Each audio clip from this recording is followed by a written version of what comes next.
Chapter 1. The Softly Soiled Robes of God. Hey guys, tonight we begin with something truly thrilling, laundry. Yes, really.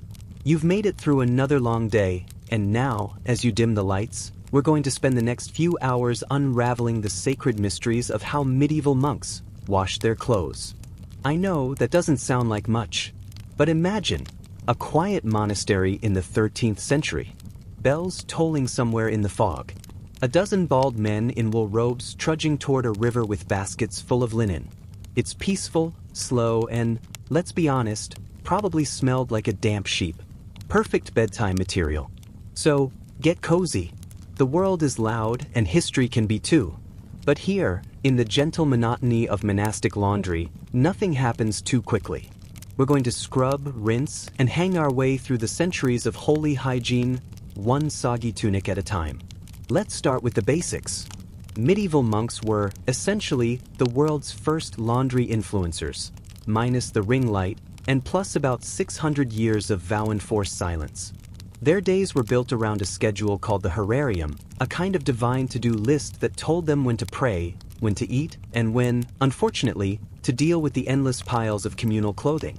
Most monasteries owned surprisingly few sets of garments.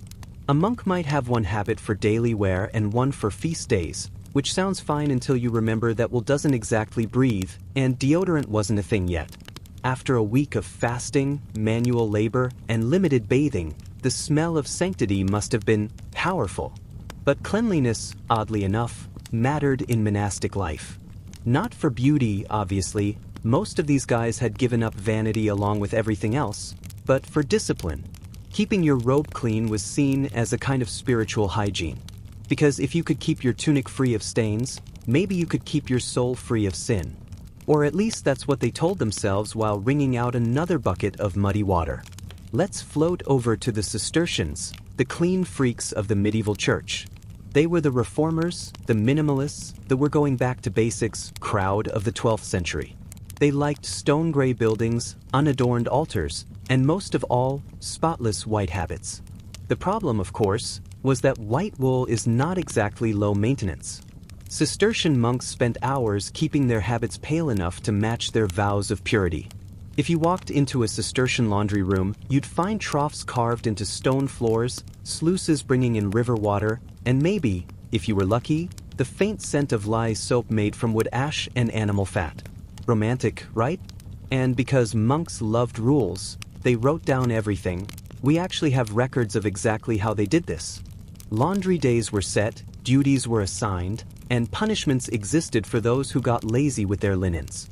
A dirty robe wasn't just unsightly. It was morally suspicious. Speaking of soap, medieval monks didn't exactly have Dove or Tide Pods. Their version was more rustic. They'd mix wood ash with animal fat to make a basic lye soap. Harsh on the hands, terrible for wool, but effective enough to get rid of sweat and grease. Sometimes they'd add herbs, like rosemary or lavender, not for scent, though that was a bonus, but because monks, being the original DIY chemists, thought these plants had purifying properties. Which was true in a way. The whole monastery probably smelled faintly like a goat rolled in a herb garden. The process itself was slow and strangely meditative. Water had to be hauled from wells or rivers, heated in giant cauldrons, and poured into basins. Clothes were soaked, beaten with wooden paddles, scrubbed on stones, and finally rinsed. Then came the drying, long rows of garments draped over hedges, ropes, or if you were lucky, a cloister garth on a sunny day. And if it rained? Well, the Lord giveth and the Lord ruineth your drying schedule. Now, monks didn't just wash clothes. They owned the medieval laundry industry. By the late Middle Ages, many monasteries ran their own full-scale laundries, not only for their community but for guests, pilgrims, and occasionally, paying customers. Because even in a vow of poverty, someone had to fund all those candles and manuscripts. Monks became laundry entrepreneurs. Some orders, like the Benedictines, ran watermills that powered fulling hammers, massive wooden devices used to beat and thicken cloth. Fulling was part of the textile making process, and guess who did it best? The monks, of course. They had the land, the labor, and an endless supply of patience. Their abbeys often sat near rivers, not just for symbolism, but for logistics. Water was life, for crops, brewing beer, and apparently washing habits. Monks diverted streams, built aqueducts, and engineered washhouses that were the medieval equivalent of an industrial laundromat. Some of these structures still exist. The Abbey of Fontenay in France, for instance, has a 12th century drain system so elaborate it could almost be mistaken for early plumbing. Which is impressive, considering these guys weren't supposed to care about worldly things, just prayer, poverty, and apparently pH balance. Let's drift over to England for a moment, where monasteries like Fountains Abbey and Rievaulx had entire complexes dedicated to hygiene. You could walk through a Cistercian cloister and find water channels running right beneath the dormitories, feeding into stone basins where monks washed their hands and faces before prayers. It sounds serene, and it was, but it also meant that medieval monks had better access to running water than most people in Europe for another 500 years. While peasants were fetching buckets from wells, the brothers were letting gravity do the work for them. Inside these monasteries, laundry wasn't glamorous, but it was sacred. Every item of clothing, from the simplest tunic to the abbot's robe, had symbolic meaning. Wool represented humility, linen symbolized purity, and every stain was a theological inconvenience. You could say monks turned laundry into a form of worship. Each wash cycle was a meditation, each scrub stroke a silent prayer. And if that sounds poetic, remember, the water was cold, the soap burned your skin, and your washer station was a stone slab in an unheated building. Enlightenment, it seems, had a very chapped hand energy. Let's talk about underwear. 'Cause yes, monks had it, sort of. Most wore a simple linen garment called braise, something like roomy boxer shorts, and a shirt called a chemisia. The outer robe, or habit, was made of coarse wool, durable but itchy enough to make anyone consider the spiritual value of suffering. The inner linen layers were washed more often, sometimes weekly, while the wool robes got cleaned less frequently, maybe a few times a year. So imagine the collective aroma of 40 grown men chanting psalms in unventilated stone halls, wearing damp wool that hadn't seen soap since Easter. Holy indeed. Monks also used laundry days as rare chances to socialize. Silence was mandatory in most parts of the monastery, but laundries were considered working zones, where limited speech was tolerated. So the washhouse became the medieval equivalent of the office water cooler. Except instead of gossiping about Karen from accounting, you might quietly debate the finer points of Augustine's theology while wringing out a towel. Now, not all monks were equally enthusiastic about cleanliness. The Benedictine rulebook, written in the 6th century, doesn't mention washing clothes very often. Probably because Saint Benedict assumed everyone would be too busy repenting to care about stains. But as centuries passed, monastic life got more comfortable. More rules meant more loopholes, and suddenly, keeping your robe clean became a respectable part of your spiritual resume. Some abbeys even had designated lavatories, monks assigned solely to manage washing. Imagine dedicating your life to God and being handed a bucket of dirty socks. And yet, this humble work was honored. Laundry wasn't considered lowly, it was just another form of service. Every wash was symbolic of cleansing sin. Which is a nice way of saying that even in the holiest places, someone had to deal with the stains. There's a peculiar irony here. The medieval world outside the monastery was, frankly, filthy. Most people bathed once or twice a year. Streets were open sewers. Yet inside these stone enclosures, monks were practicing the closest thing to modern hygiene Europe had seen since the Romans. Their obsession with water, cleanliness, and routine didn't just keep them healthy, it preserved knowledge. Monks kept alive Roman plumbing techniques, water filtration systems, and sanitation habits that would otherwise have vanished entirely. So, every time they rinsed a habit or scrubbed a tunic, they weren't just serving God, they were quietly maintaining a scientific legacy. Which, of course, they didn't think about that way. To them, it was just obedience. But history has a funny way of rewarding the patient washers of the world. And as evening settled over the cloisters, you'd hear the rhythmic splash of water, the creak of wooden paddles, and the soft drone of chant echoing from the chapel. Laundry and liturgy, side by side. Soap and sanctity. By the time the bells tolled for Compline, the final prayer of the night, the freshly washed habits would hang in neat rows, fluttering gently in the cool air. Tomorrow they'd be stiff again, heavy with wool grease and humidity. The cycle never ended. But that was the point. Monastic life was about repetition. Pray, wash, sleep. The same every day for decades. Time dissolved in routine, and perhaps, somewhere between the wash trough and the drying line, the monks found a kind of peace we can barely imagine. The peace of absolute predictability. And that's where we'll leave our brothers tonight. Half asleep by the wash house, their hands raw, their robes clean, their souls just slightly lighter. Because if holiness was next to cleanliness, these men were practically saints of soap. Chapter 2. The Monastic Soap Empire. The funny thing about medieval monks is that they never set out to create industries. They just wanted to pray, stay fed, and maybe not smell entirely like wet wool and repentance. But when you take a few hundred literate men, give them access to land, water, and an almost pathological love of process, something happens. You get innovation. You get systems. And in this case, you get Europe's first proto-industrial soap network, the monastic detergent underground. It started quietly, as most holy revolutions do, with necessity. Laundry required soap. Soap required ingredients. Ingredients required management. And monks were nothing if not managers. They wrote everything down, organized everything into schedules, and soon enough, their little soap experiments turned into small-scale production.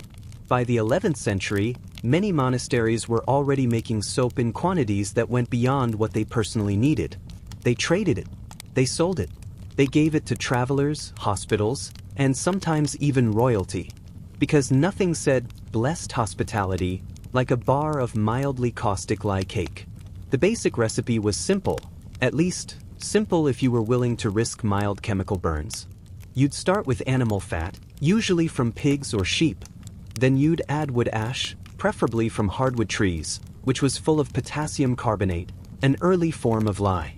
Mix the two, heat it slowly, stir with a wooden paddle, and wait for it to harden.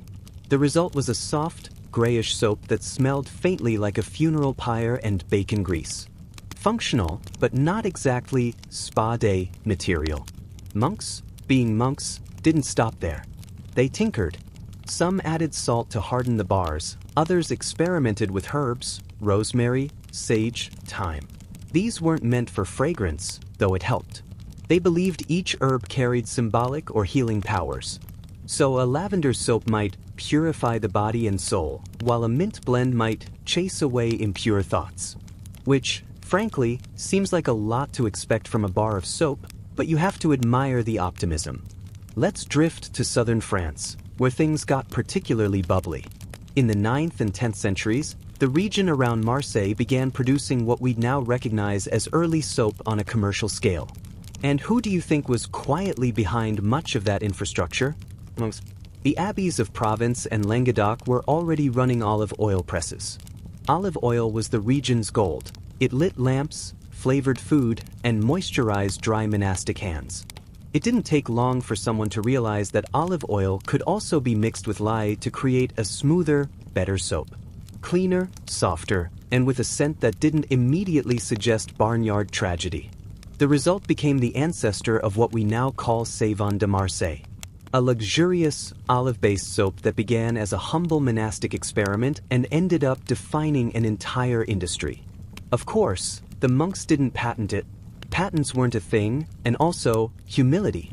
So as the centuries rolled on, merchants took over the trade, while monasteries retreated back to their washhouses, quietly muttering about how no one appreciates good craftsmanship anymore. Still, monastic soap spread everywhere. From France to Italy, Germany, and England, abbeys became known for their cleanliness, or at least their attempt at it. Some orders even specialized. The Benedictines were famous for their herbal soaps, the Cistercians for their pure white lye cakes, and the Carthusians, well, they mostly didn't bathe, but when they did, they made it count. At Cluny Abbey, one of the largest in Europe, records from the 12th century mention entire storerooms of soap used for both laundry and bathing, which is remarkable because bathing was still considered suspiciously sensual in most of medieval Europe. If you enjoyed washing too much, people might start to wonder what else you were enjoying. But inside monasteries, hygiene wasn't pleasure, it was discipline. A clean body was a controlled body. Soap was just another tool for spiritual regulation. Monks also used soap for something that rarely gets mentioned: preparing parchment. Before books were bound and copied, the animal skins used as pages had to be scrubbed, degreased, and softened. Soap helped with that. So, in a strange way, the same mixture that cleaned their robes also cleaned the pages of their Bibles.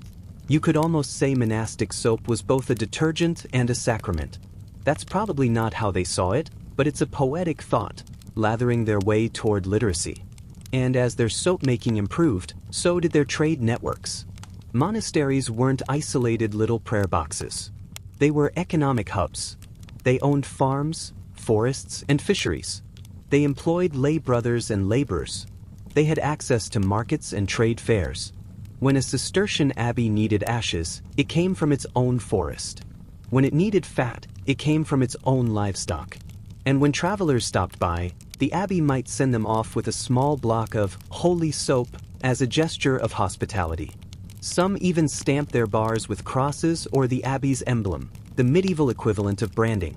You can almost picture it: a pilgrim trudging through France, clutching a crumbly gray bar stamped with a little cross, wondering if it would clean his tunic or heal his soul. Maybe both. Let's wander to England again. By the 13th century, monasteries like Westminster and Glastonbury were importing fine oils and experimenting with new blends. The English climate wasn't ideal for olive trees, so they relied on tallow, beef, or mutton fat, which produced a harsher, waxier soap. Still, they made it work. Documents from Westminster Abbey mention purchases of ash and grease for cleansing, which, while not glamorous, were absolutely essential. Monks were nothing if not pragmatic. They might debate the nature of divine grace for hours, but they'd also make sure to budget for soap. There's even evidence that monastic hospitals, yes, the monks ran those too, used soap medically. They washed wounds with it, cleaned linens for the sick, and probably saved more lives through hygiene than they realized. Not because they understood germs, but because they instinctively valued order and purity. Cleanliness was next to godliness, and apparently antiseptic. Meanwhile, over in Italy, Franciscan monks took a different approach. They were poor, deliberately so. Their soap was basic, their laundry infrequent, and their smell, well, let's call it penitential. But even they had rules about minimal cleanliness. No one wanted lice during prayer. The Franciscans became famous for their herbal concoctions, not fancy soaps, but balms and salves made from olive oil, beeswax, and herbs. These were used on skin, not clothes, but the line between medicine and hygiene was blurry. The same plant that soothed a rash might also freshen your robe. In their quiet way, they expanded the chemistry of cleanliness, even if they'd never have called it that. Let's take a step back and admire the irony. Monks, who renounced the world, ended up preserving the foundations of modern industry. They refined techniques for boiling fats, measuring ratios, filtering liquids, and storing finished products, all centuries before chemistry existed as a field. When later generations of merchants began to industrialize soap making in the 16th and 17th centuries, they were essentially scaling up monastic methods. The big soap cities, Marseille, Naples, Castile, Bristol, all grew from regions once dominated by abbeys. And the early soap guilds that regulated quality and trade, many of their founders had learned from or traded with monks. It's almost poetic that an act of humility, washing your robe, helped scrub Europe into the modern age. Of course, not all monks were thrilled about this creeping commercialization. Some abbots complained that their brothers were getting too interested in profit. Soap sales meant money, and money meant temptation. By the late 13th century, several church councils even warned monasteries not to let their household industries distract them from prayer. But the truth is, monasteries couldn't survive without trade. Soap, beer, cheese, parchment, these were all part of the same ecosystem. You prayed in the morning, you scrubbed in the afternoon, you brewed in the evening. Every act, even stirring a pot of boiling fat, could be done for the glory of God. So while the church frowned on excess, it quietly benefited from the income.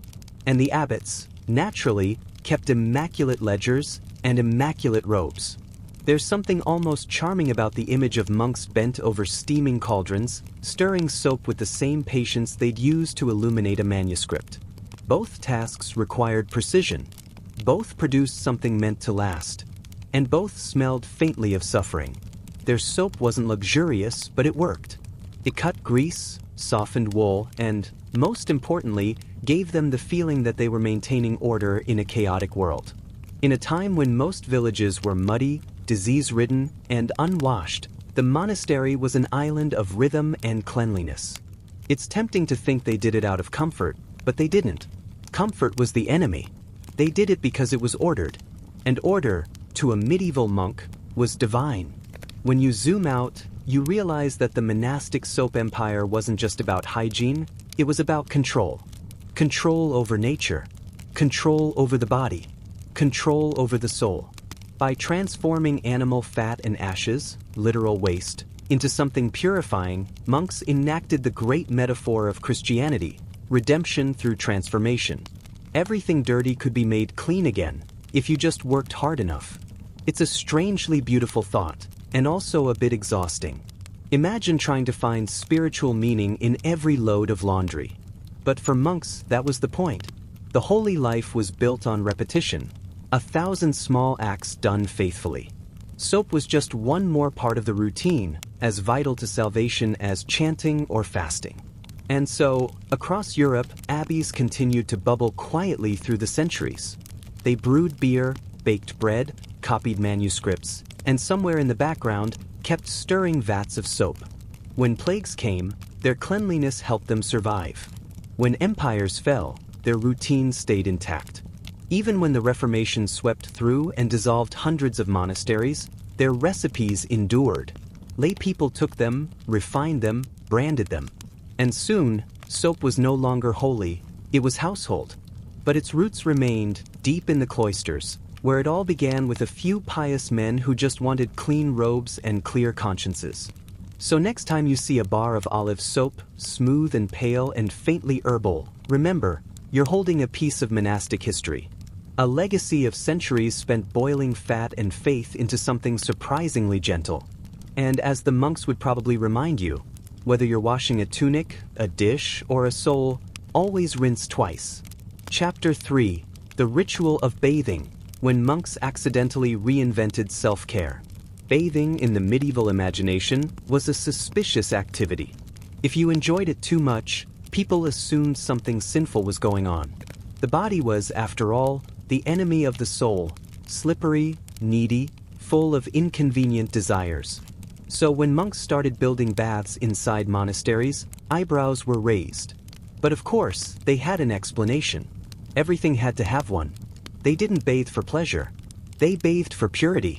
Not the smells nice, feels good kind, the symbolic rejection of filth and moral decay kind. Because if your robe had to be spotless, so did you. And so, in their own cautious, slightly awkward way, monks reintroduced bathing to Europe, one bucket at a time.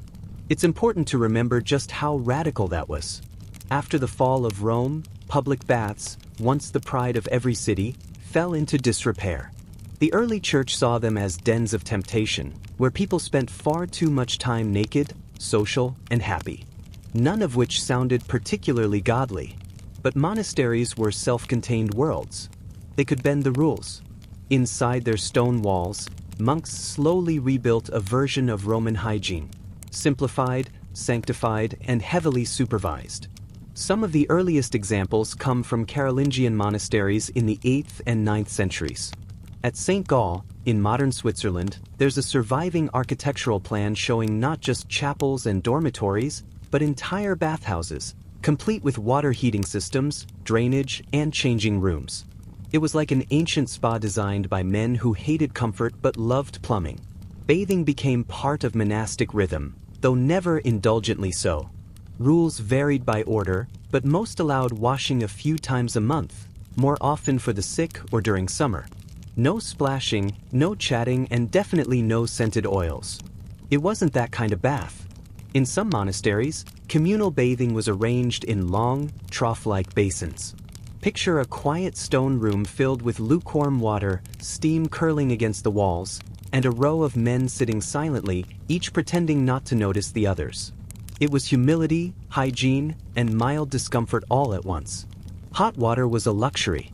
Monks used wood-fired furnaces to heat it, channeling the warmth through pipes or iron cauldrons. If you were a senior monk or an abbot, you might get warm water more often, because privilege, even in poverty, found a way. Everyone else made do with cold rinses and brisk towel-offs that felt less like a bath and more like a mild punishment. Of course, not everyone approved. Some strict Benedictine houses discouraged frequent bathing altogether, calling it a distraction to the spirit. The logic was simple: the body decays anyway, so why pamper it? Better to let it stew quietly while the soul worked on salvation. But others took a more practical view. The Cistercians, with their love of cleanliness, saw hygiene as discipline. They believed a clean body reflected an ordered mind. So they bathed regularly, by medieval standards, which means maybe once or twice a week. For comparison, the average 12th century peasant might bathe once every few months, if ever. So yes, monks were the cleanest people in Europe, which might explain why pilgrims loved visiting them. Bathhouses were often attached to infirmaries, because bathing was also medicine. Warm water soothed sore muscles, helped circulation, and, in theory, flushed out sin.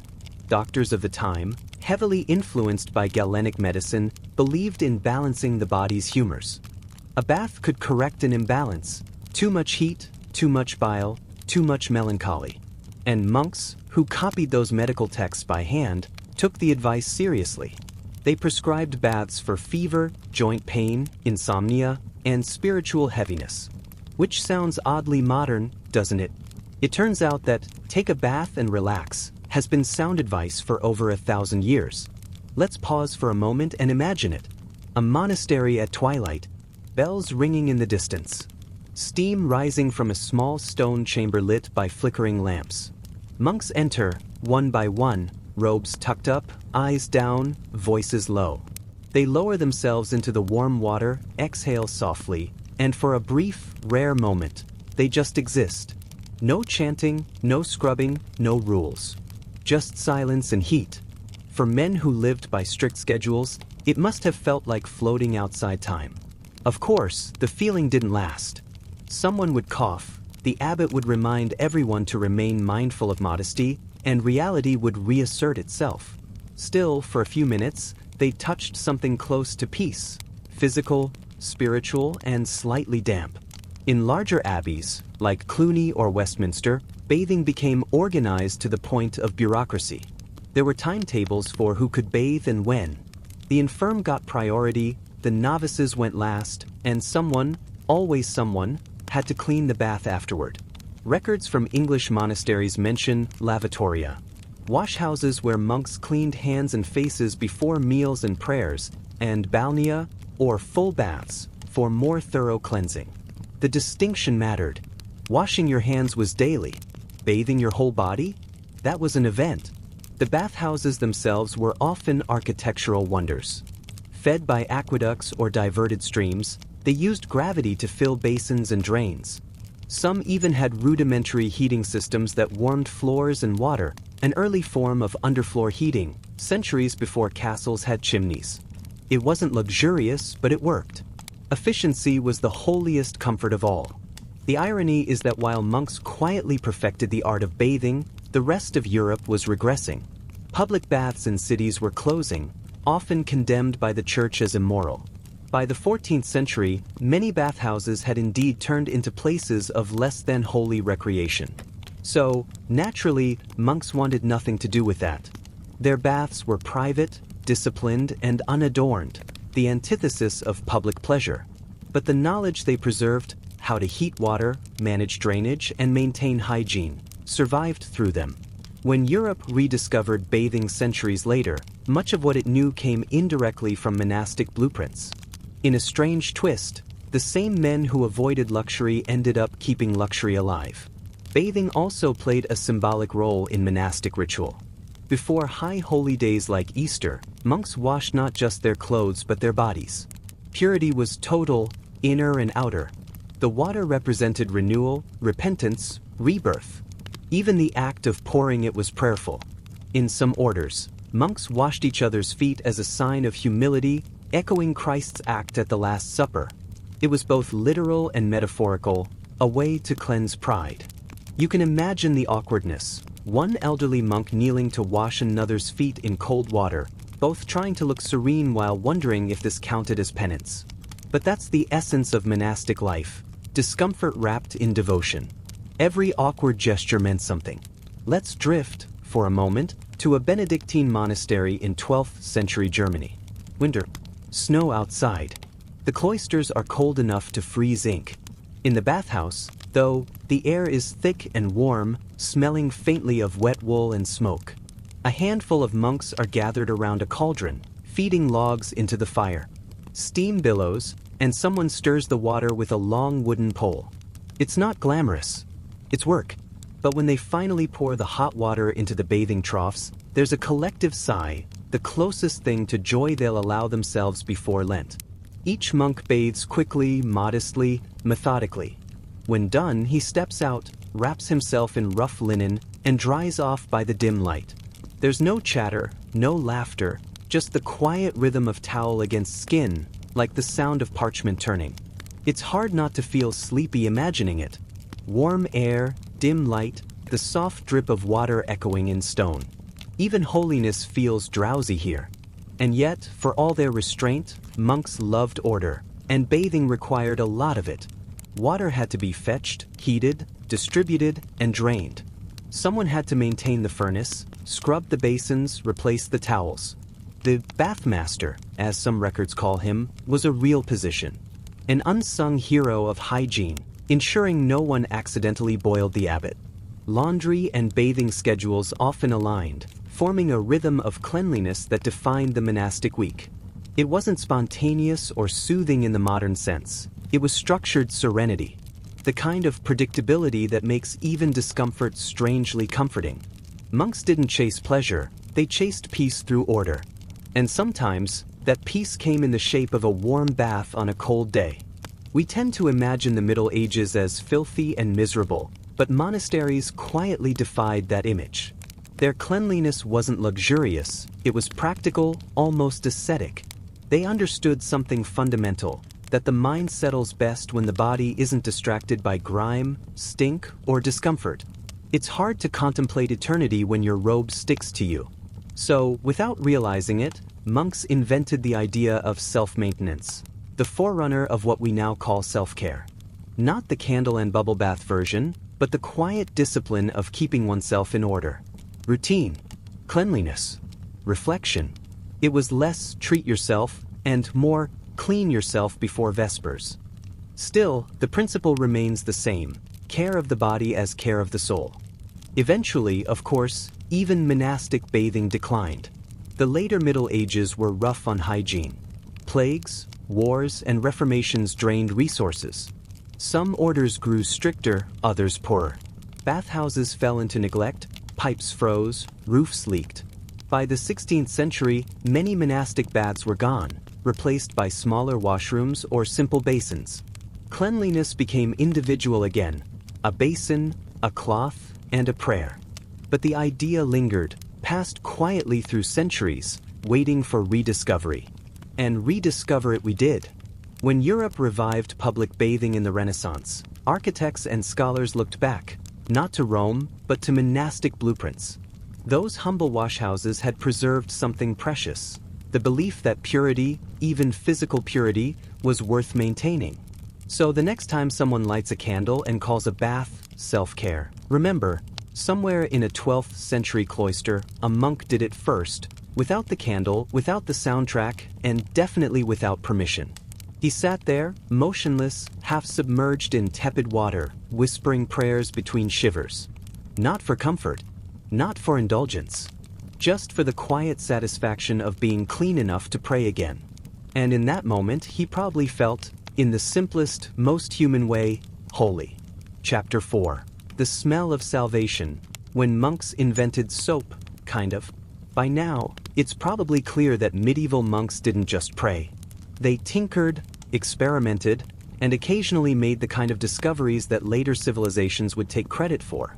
And one of the most underestimated contributions of monastic life to human hygiene was their early flirtation with, let's call it, proto-soap. Though, to be fair, what they created was less like Dove and more like a vaguely greasy pebble that barely convinced dirt to leave your body. But still, points for effort. Let's ease into the scene. Picture the 10th century, a Benedictine monastery perched on a misty hill, where the faint smell of sheep tallow mingles with incense and damp linen. The monks have long discovered that ash mixed with animal fat can remove some of the grime from their coarse wool robes. It's chemistry in its most rustic, accidental form. Someone probably spilled fat from the kitchen hearth into a pot of lye-soaked water and noticed that, miracle of miracles, it actually cleaned something instead of ruining it. The process, as they refined it, was remarkably consistent with human curiosity at its sleepiest. They didn't fully know why it worked, but it did, and that was enough. The key ingredients, animal fat and ash, were available in abundance. You had to do something with all that leftover grease from the kitchen, after all. Waste not, want not. And would ash? Monasteries burned through enough logs to heat an entire small village, so the supply was endless. The monks began experimenting in small cauldrons, stirring up batches of this strange, slippery concoction they dubbed sapo. The word itself had floated in from ancient Rome, where soap had been used more for cleaning clothes than bodies. Ironically, medieval monks took it full circle. They used it for both. Though used might be generous. Early soap was harsh, grainy, and smelled like a barn on a hot day. But cleanliness was next to godliness, and monks took that proverb quite literally. The monastery rules on cleanliness varied, of course. The Rule of Saint Benedict, kind of the master guidebook for monk life, encouraged moderation in all things, including washing. Bathing wasn't supposed to become a luxury or a vanity project. Still, even the most pious monk could only stand the smell of unwashed wool and tallow-soaked hands for so long. So, soap became a necessary evil. Monks would rub the crude mixture into their robes before rinsing it away in cold stream water, muttering psalms the entire time, perhaps to distract themselves from the stinging sensation of lye on raw skin. Interestingly, these early experiments in cleanliness also had a quiet commercial side. Many monasteries, always keen to be self-sufficient, began producing extra soap for trade. They didn't call it an industry, of course, more like an act of service. But you could find their coarse soap cakes sold at local fairs or offered to pilgrims passing through. Imagine trudging across muddy medieval Europe for weeks and being greeted at a monastery gate with a lump of something that promised, for once, to make you less disgusting. Truly a gift from heaven. But monks didn't stop at simple mixtures. Some orders began infusing herbs into their soap: lavender, rosemary, even thyme. The reasoning was half spiritual, half practical.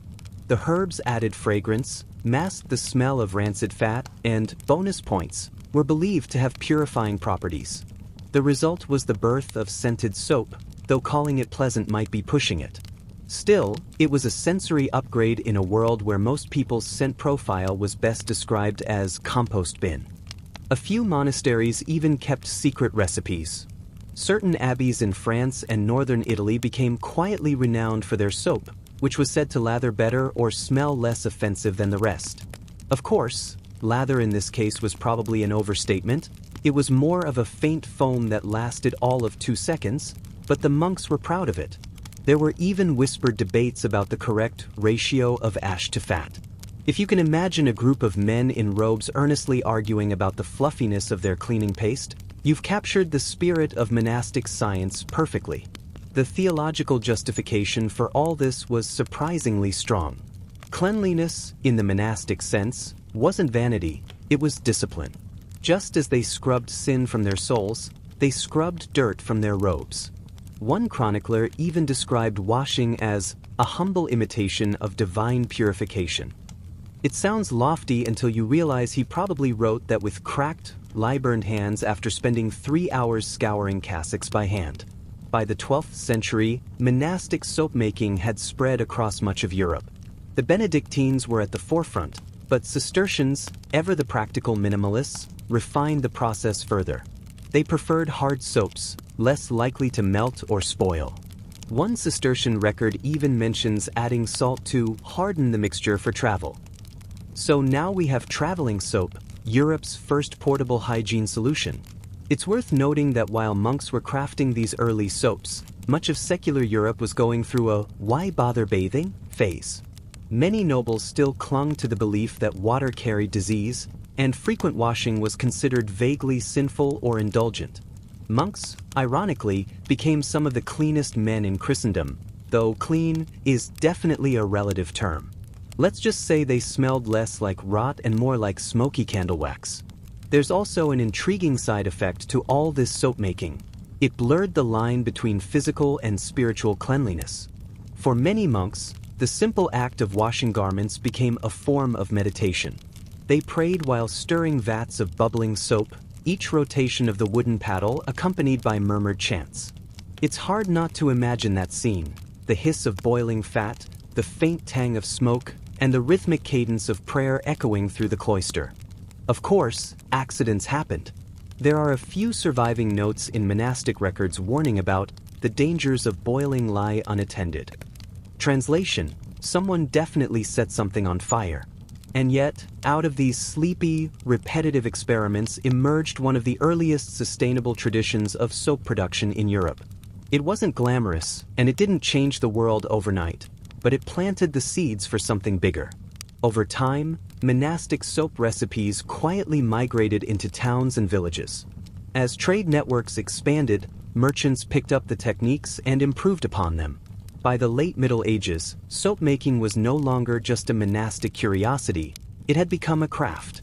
But the monks, ever patient, ever slightly smug, could still say they did it first. Let's float now to another corner of monastic life, where cleanliness met superstition, and washing wasn't just about hygiene, it was about keeping the devil out of your laundry. Because, naturally, even Satan had to get involved at some point. Chapter 5. The Devil in the Wash Basin, when cleanliness became a spiritual battle. By the time medieval monks had settled into their daily washing routines, scrubbing, rinsing, repeating, there was an undeniable awareness that something deeper was happening. Washing wasn't just about dirt, it was about the soul.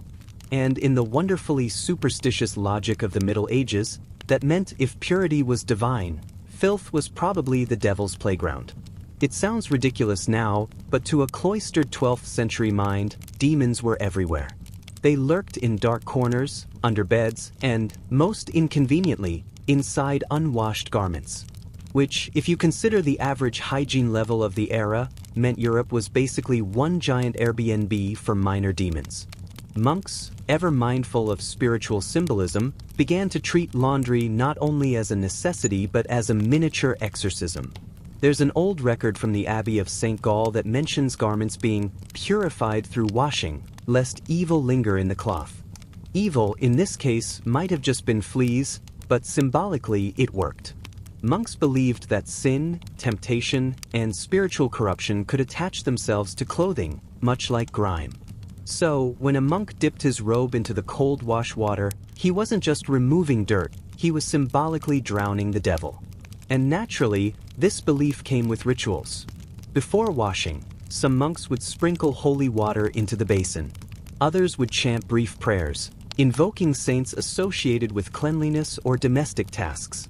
Saint Hannah, for example, the so-called holy washerwoman, was occasionally mentioned in these rituals, though she was technically a laywoman, not a monk.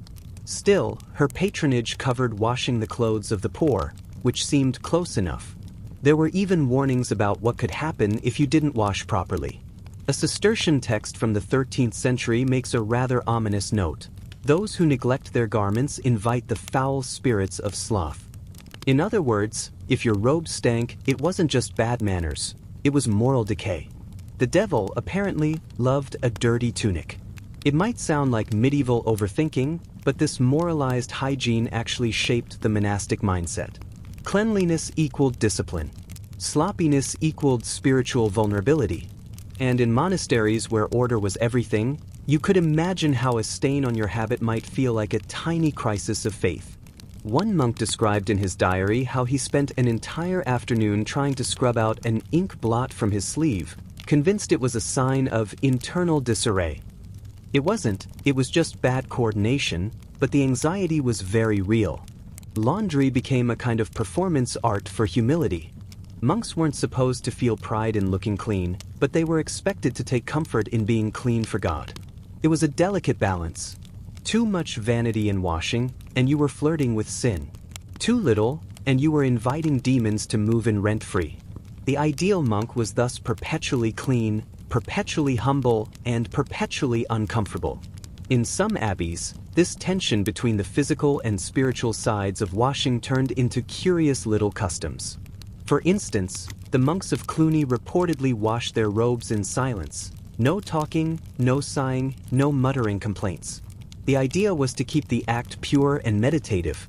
Silence prevented gossip, pride, or the temptation to compare robe brightness levels. Because yes, apparently some monks did that. Imagine centuries of holy men passive-aggressively eyeing each other's laundry results in divine competition. Another curious superstition surrounded the water itself. It wasn't just a tool, it was a medium of grace. Monks often reused laundry water to clean floors or tools, believing it still retained some measure of purifying power. A few even poured leftover wash water onto garden soil to encourage virtuous growth. Nothing like a bit of soapy righteousness for your cabbages. And then, of course, came the legends. One particularly persistent tale from a German monastery claimed that a demon once appeared in the laundry stream, disguised as a frog. The monks reportedly captured it in a bucket and exorcised it by pouring lye over it. The frog survived, hopped away, and was later declared a sign of triumph over unclean spirits. Or maybe it was just a frog. But in medieval Europe, context was everything. The spiritual dimension of washing also extended to the tools of the trade. Washing boards, brushes, and basins were treated with care, sometimes even blessed annually. These were, after all, instruments of purity. One record from an English priory mentions a monk assigned to guard the vessels of cleansing, a position that sounds humble but was likely considered an honorable duty. Keeping the monastery's wash gear in order was a small but meaningful contribution to its moral upkeep. In monasteries with stricter rules, laundry days were carefully scheduled to align with liturgical calendars. You couldn't just wash whenever you felt grimy. That would disrupt the divine rhythm. Some abbeys permitted washing only on specific weekdays, often Mondays, after Sunday services. The symbolism was tidy. After a day of worship, the community cleansed itself both spiritually and physically, preparing for another week of routine and restraint. Naturally, not all monks were as enthusiastic. There were complaints, quiet but documented, about the endless cycle of washing and re-washing heavy wool habits. One monk lamented in his notes that, though I cleanse the cloth, the soul remains ever soiled. Philosophically profound, sure, but probably also a subtle protest against scrubbing robes in freezing weather. Still, for every grumbler, there was a true believer. Some monks genuinely found transcendence in the act. A famous Cistercian abbot once wrote that the washing of garments, though humble, is a mirror of grace, where labor and faith meet in quiet unity. It's the sort of poetic sentiment that makes laundry sound like a sacrament, and in the dim, candlelit washrooms of the Middle Ages, maybe it was. As centuries passed, these spiritual interpretations of cleanliness would fade. The Renaissance would bring a more scientific, less mystical understanding of hygiene. But in the cloisters of medieval Europe, long before germ theory, washing remained a sacred negotiation between the body and the soul. So the next time you toss a load of laundry into your machine, remember, once upon a time, a monk probably whispered a prayer over his washtub, convinced he was keeping Satan from setting up shop in his socks. Let's drift forward now to a quieter chapter where we'll explore how laundry wasn't just about soap or superstition, but also about community. Because if there was one thing monks knew better than anyone, it was how to turn even the most mundane chores into a shared ritual of calm, repetitive devotion. Chapter 6. The monastic spin cycle, laundry as a ritual of community. There's something oddly soothing about the idea of monks doing laundry together. The image alone feels like a lullaby in motion, rows of quiet figures, sleeves rolled up, rhythmically working through the day's wash in slow, meditative unison. The monastery was never a place for individualism. Everything was communal, and laundry was no exception. In fact, in many monasteries, it was one of the few times where daily silence softened into shared labor, where prayer met teamwork over buckets of cold, soapy water. The rule of Saint Benedict, the grand instruction manual for monastic life, doesn't specifically say, "Thou shalt form a laundry team." But it does insist that all tasks, no matter how humble, be performed together without complaint or pride. Laundry, like prayer, was a collective offering. Every monk, from the novice to the abbot, was expected to contribute. The holiest man in the abbey might still find himself elbow-deep in lye water, scrubbing his sleeves with the same stoic calm as everyone else. Of course, the process wasn't glamorous. It was cold, wet, and often miserable. Early mornings in stone washhouses, steam rising from vats, the sound of dripping cloth echoing through vaulted chambers. It had a strange poetry to it, the kind that only makes sense when you imagine it happening every single week for decades. Still, the monks approached it with ritual precision. Everyone knew their role. Some carried buckets, some stirred soap, some beat the heavier robes with wooden paddles to loosen grime. Others tended fires beneath copper kettles, carefully balancing heat so as not to scorch the cloth. What's fascinating is how organized it all was. Monasteries functioned like self-contained ecosystems, and even the laundry had its hierarchy. There was often a lavandarius, a designated laundry monk, who oversaw the entire operation. Think of him as the head of the washroom, the detergent czar of the cloister. He was responsible for distributing soap, managing the wash days, and ensuring no one skipped their turn at the basins. His duties were practical but quietly respected. After all, a poorly laundered habit could be a scandal in a community obsessed with order. Laundry day wasn't a random occurrence. It was scheduled with almost liturgical precision. Mondays were common, as the previous day's services left everyone with slightly dirtier robes than usual. But in some abbeys, particularly in colder regions, laundry rotated through the week so that no one froze their hands too often. There was even a consideration for the monastic gardens. Wastewater was reused to irrigate vegetable plots, as if virtue could literally be recycled into cabbage. The shared labor fostered something deeper than cleanliness. It created rhythm. Monks worked side by side, often in silence, but with an unspoken understanding that this was part of their spiritual training. Each action, scrubbing, rinsing, wringing, was a repetition of discipline, an echo of prayer. In many ways, the communal laundry acted like a second choir, one that hummed not with voices but with water, fabric, and steady movement. Sometimes, the laundry area became a rare place for murmured conversation. While the rule discouraged idle chatter, monks were allowed to speak softly about practical matters. This loophole made the washroom a kind of informal meeting place, where brothers could exchange a few harmless comments about weather, wool quality, or the eternal struggle of soap versus grease. In a life otherwise bound by silence, those brief exchanges were almost luxurious. It's also worth noting how much laundry influenced monastic architecture. Larger abbeys often included dedicated lavatoria, communal washing halls with stone troughs fed by clever water channels. The Cistercians, meticulous engineers of monastic design, built elaborate systems of aqueducts that carried fresh water directly to their washhouses. Some of these constructions were so advanced that later towns copied their designs for public baths and fountains. Imagine that the architectural ancestor of your kitchen sink might trace back to a Cistercian laundry room. And there was etiquette too. Clothes were washed in order of seniority. Novices handled their own garments first, while higher-ranking monks' robes were done by designated helpers, though never with ostentation. A young monk washing the abbot's habit was expected to do so without servility or pride, which is probably the politest way medieval Latin could express, "Don't suck up." Laundry was also seasonal. Winter washing was limited, water sources froze, and even monks had limits to their endurance. Spring and summer, on the other hand, became times of deep cleansing. Monasteries aired out bedding, refilled soap stocks, and hung garments across cloister lawns. On a warm day, the sight of dozens of white habits fluttering in the breeze must have looked like an ascetic art installation, minimalist, quiet, and oddly serene. But laundry wasn't just a chore, it was a lesson in equality.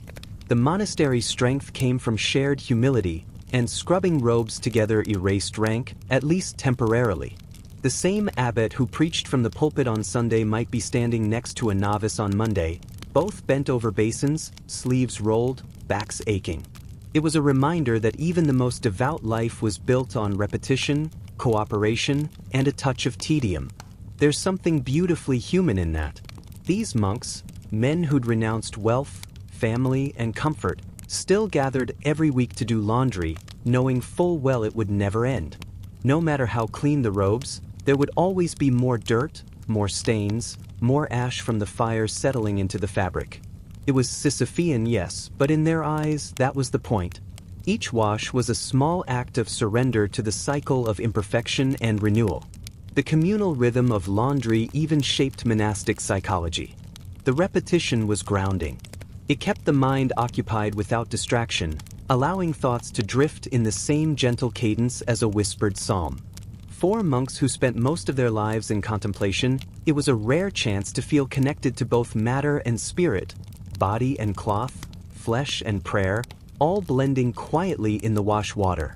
And occasionally, amid the scrubbing and the quiet, humor would sneak in. One 14th century note from an English abbey mentions a monk being reprimanded for mocking another's soap-making failures. Apparently, even monks couldn't resist teasing each other about bad suds.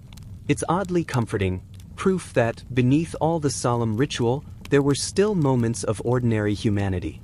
By sunset, when the robes were rinsed, wrung out, and hung to dry along the cloister walls, the day would end in calm satisfaction. The rhythmic sound of dripping water mixed with the evening chants, a perfect lull between labor and rest. The habits would dry overnight, stiff and scratchy by morning, ready to be worn again. And the monks would rise before dawn, fold the robes, and return to their prayers, the memory of soap and water already fading into the rhythm of devotion. Let's float onward, to a quieter and perhaps stranger aspect of monastic laundry life. Because if you think medieval monks were content with a bit of soap and teamwork, wait until you hear how seriously they took the storage and folding of clean garments. Apparently, holiness extended all the way to the linen cupboard. Chapter 6. The monastic spin cycle, laundry as a ritual of community. There's something oddly soothing about the idea of monks doing laundry together. The image alone feels like a lullaby in motion. Rows of quiet figures, sleeves rolled up, rhythmically working through the day's wash in slow, meditative unison. The monastery was never a place for individualism. Everything was communal, and laundry was no exception. In fact, in many monasteries, it was one of the few times where daily silence softened into shared labor, where prayer met teamwork over buckets of cold, soapy water. The rule of Saint Benedict, the grand instruction manual for monastic life, doesn't specifically say, "Thou shalt form a laundry team." But it does insist that all tasks, no matter how humble, be performed together without complaint or pride. Laundry, like prayer, was a collective offering. Every monk, from the novice to the abbot, was expected to contribute. The holiest man in the abbey might still find himself elbow-deep in lye water, scrubbing his sleeves with the same stoic calm as everyone else. Of course, the process wasn't glamorous. It was cold, wet, and often miserable. Early mornings in stone washhouses, steam rising from vats, the sound of dripping cloth echoing through vaulted chambers. It had a strange poetry to it, the kind that only makes sense when you imagine it happening every single week for decades. Still, the monks approached it with ritual precision. Everyone knew their role. Some carried buckets, some stirred soap, some beat the heavier robes with wooden paddles to loosen grime. Others tended fires beneath copper kettles, carefully balancing heat so as not to scorch the cloth. What's fascinating is how organized it all was. Monasteries functioned like self-contained ecosystems, and even the laundry had its hierarchy. There was often a lavandarius, a designated laundry monk, who oversaw the entire operation. Think of him as the head of the washroom, the detergent czar of the cloister. He was responsible for distributing soap, managing the wash days, and ensuring no one skipped their turn at the basins. His duties were practical but quietly respected. After all, a poorly laundered habit could be a scandal in a community obsessed with order. Laundry day wasn't a random occurrence. It was scheduled with almost liturgical precision. Mondays were common, as the previous day's services left everyone with slightly dirtier robes than usual.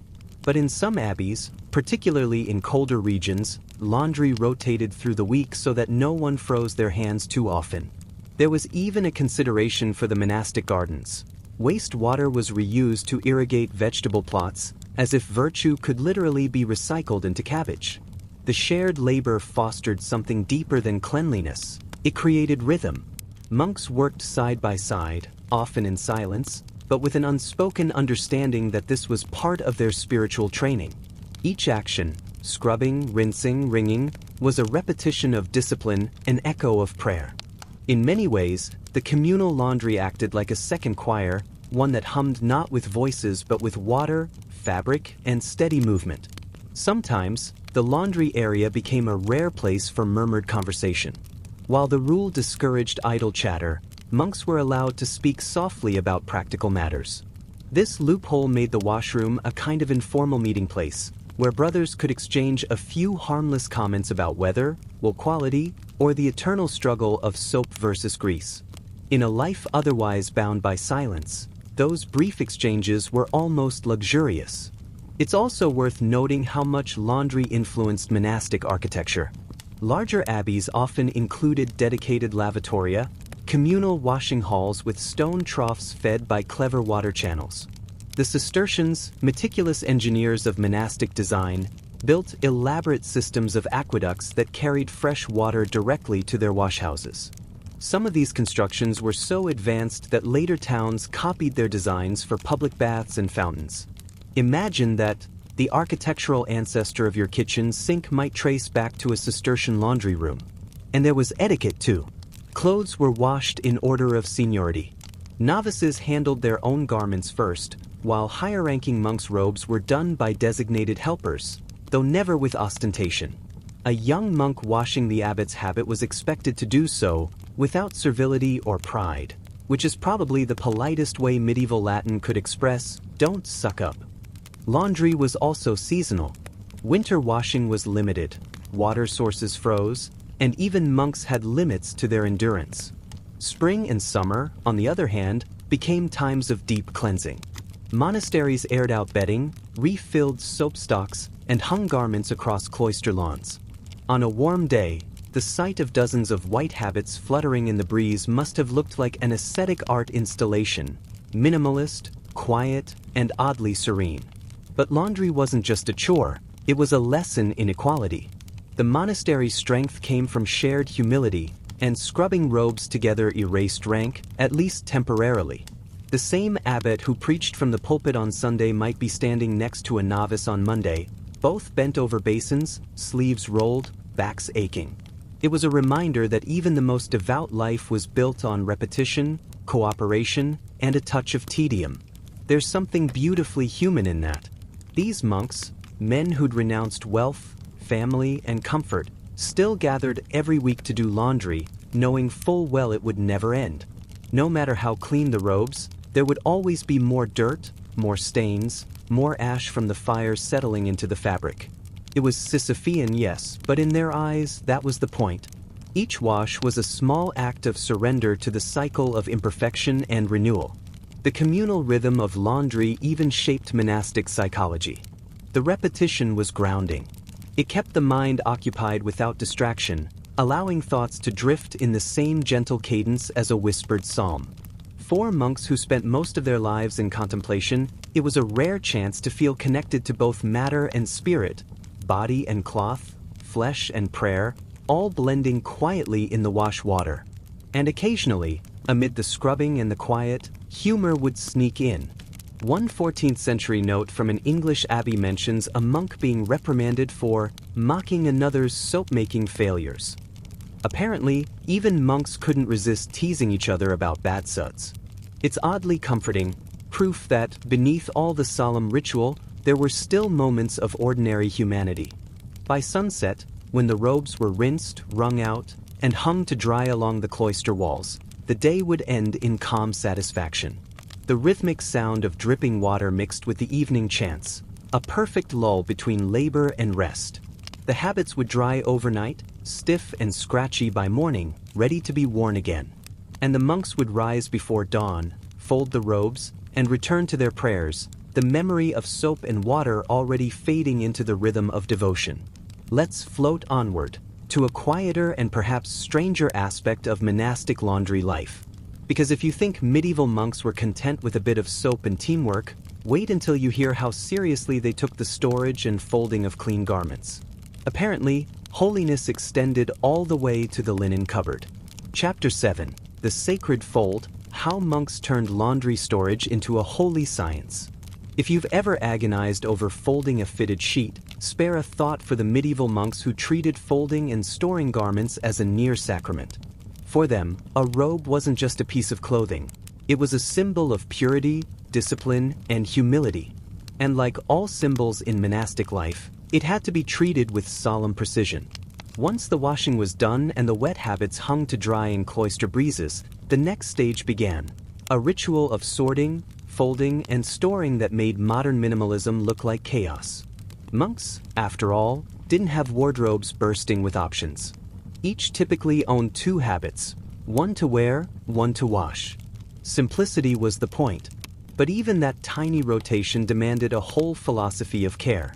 Once dry, garments had to be inspected for wear, patched if needed, and folded in a specific, almost liturgical manner. This wasn't about aesthetics, it was about order. The act of folding a habit properly was a small meditation on restraint and balance, virtues as vital to the soul as to the laundry line. In Benedictine communities, each monk was responsible for his own robe, but there was usually one brother, often called the vestiarius, in charge of the communal clothing stores. The vestiarius was the unsung hero of the abbey's wardrobe, the custodian of cassocks, towels, and spare linen. His duties went far beyond counting and stacking. He was expected to maintain an inventory of garments, repair small tears, and ensure every brother had something clean and whole to wear. A spiritual tailor of sorts, armed not with scissors and flair, but with a needle, waxed thread, and endless patience.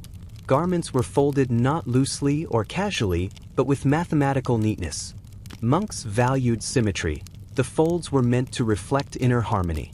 A robe folded crookedly might be quietly refolded by another brother, without comment, of course, because charity demanded silence over criticism. The result was a storage room that looked less like a wardrobe and more like an altar of linen geometry. The shelves themselves were typically made of stone or heavy oak, cool and dry, to prevent mildew. Monasteries were practical about this. Moisture was the eternal enemy. Many abbeys even designed their storage rooms near warm kitchens or under roof vents to keep airflow constant. A damp robe could rot within weeks, and mildew wasn't just inconvenient. It was a moral and financial failure. Waste, after all, was a sin.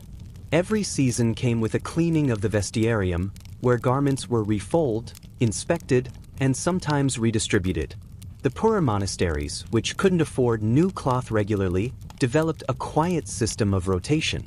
When one monk's habit became too worn, it might be patched up and handed to a novice, who was expected to wear it without complaint.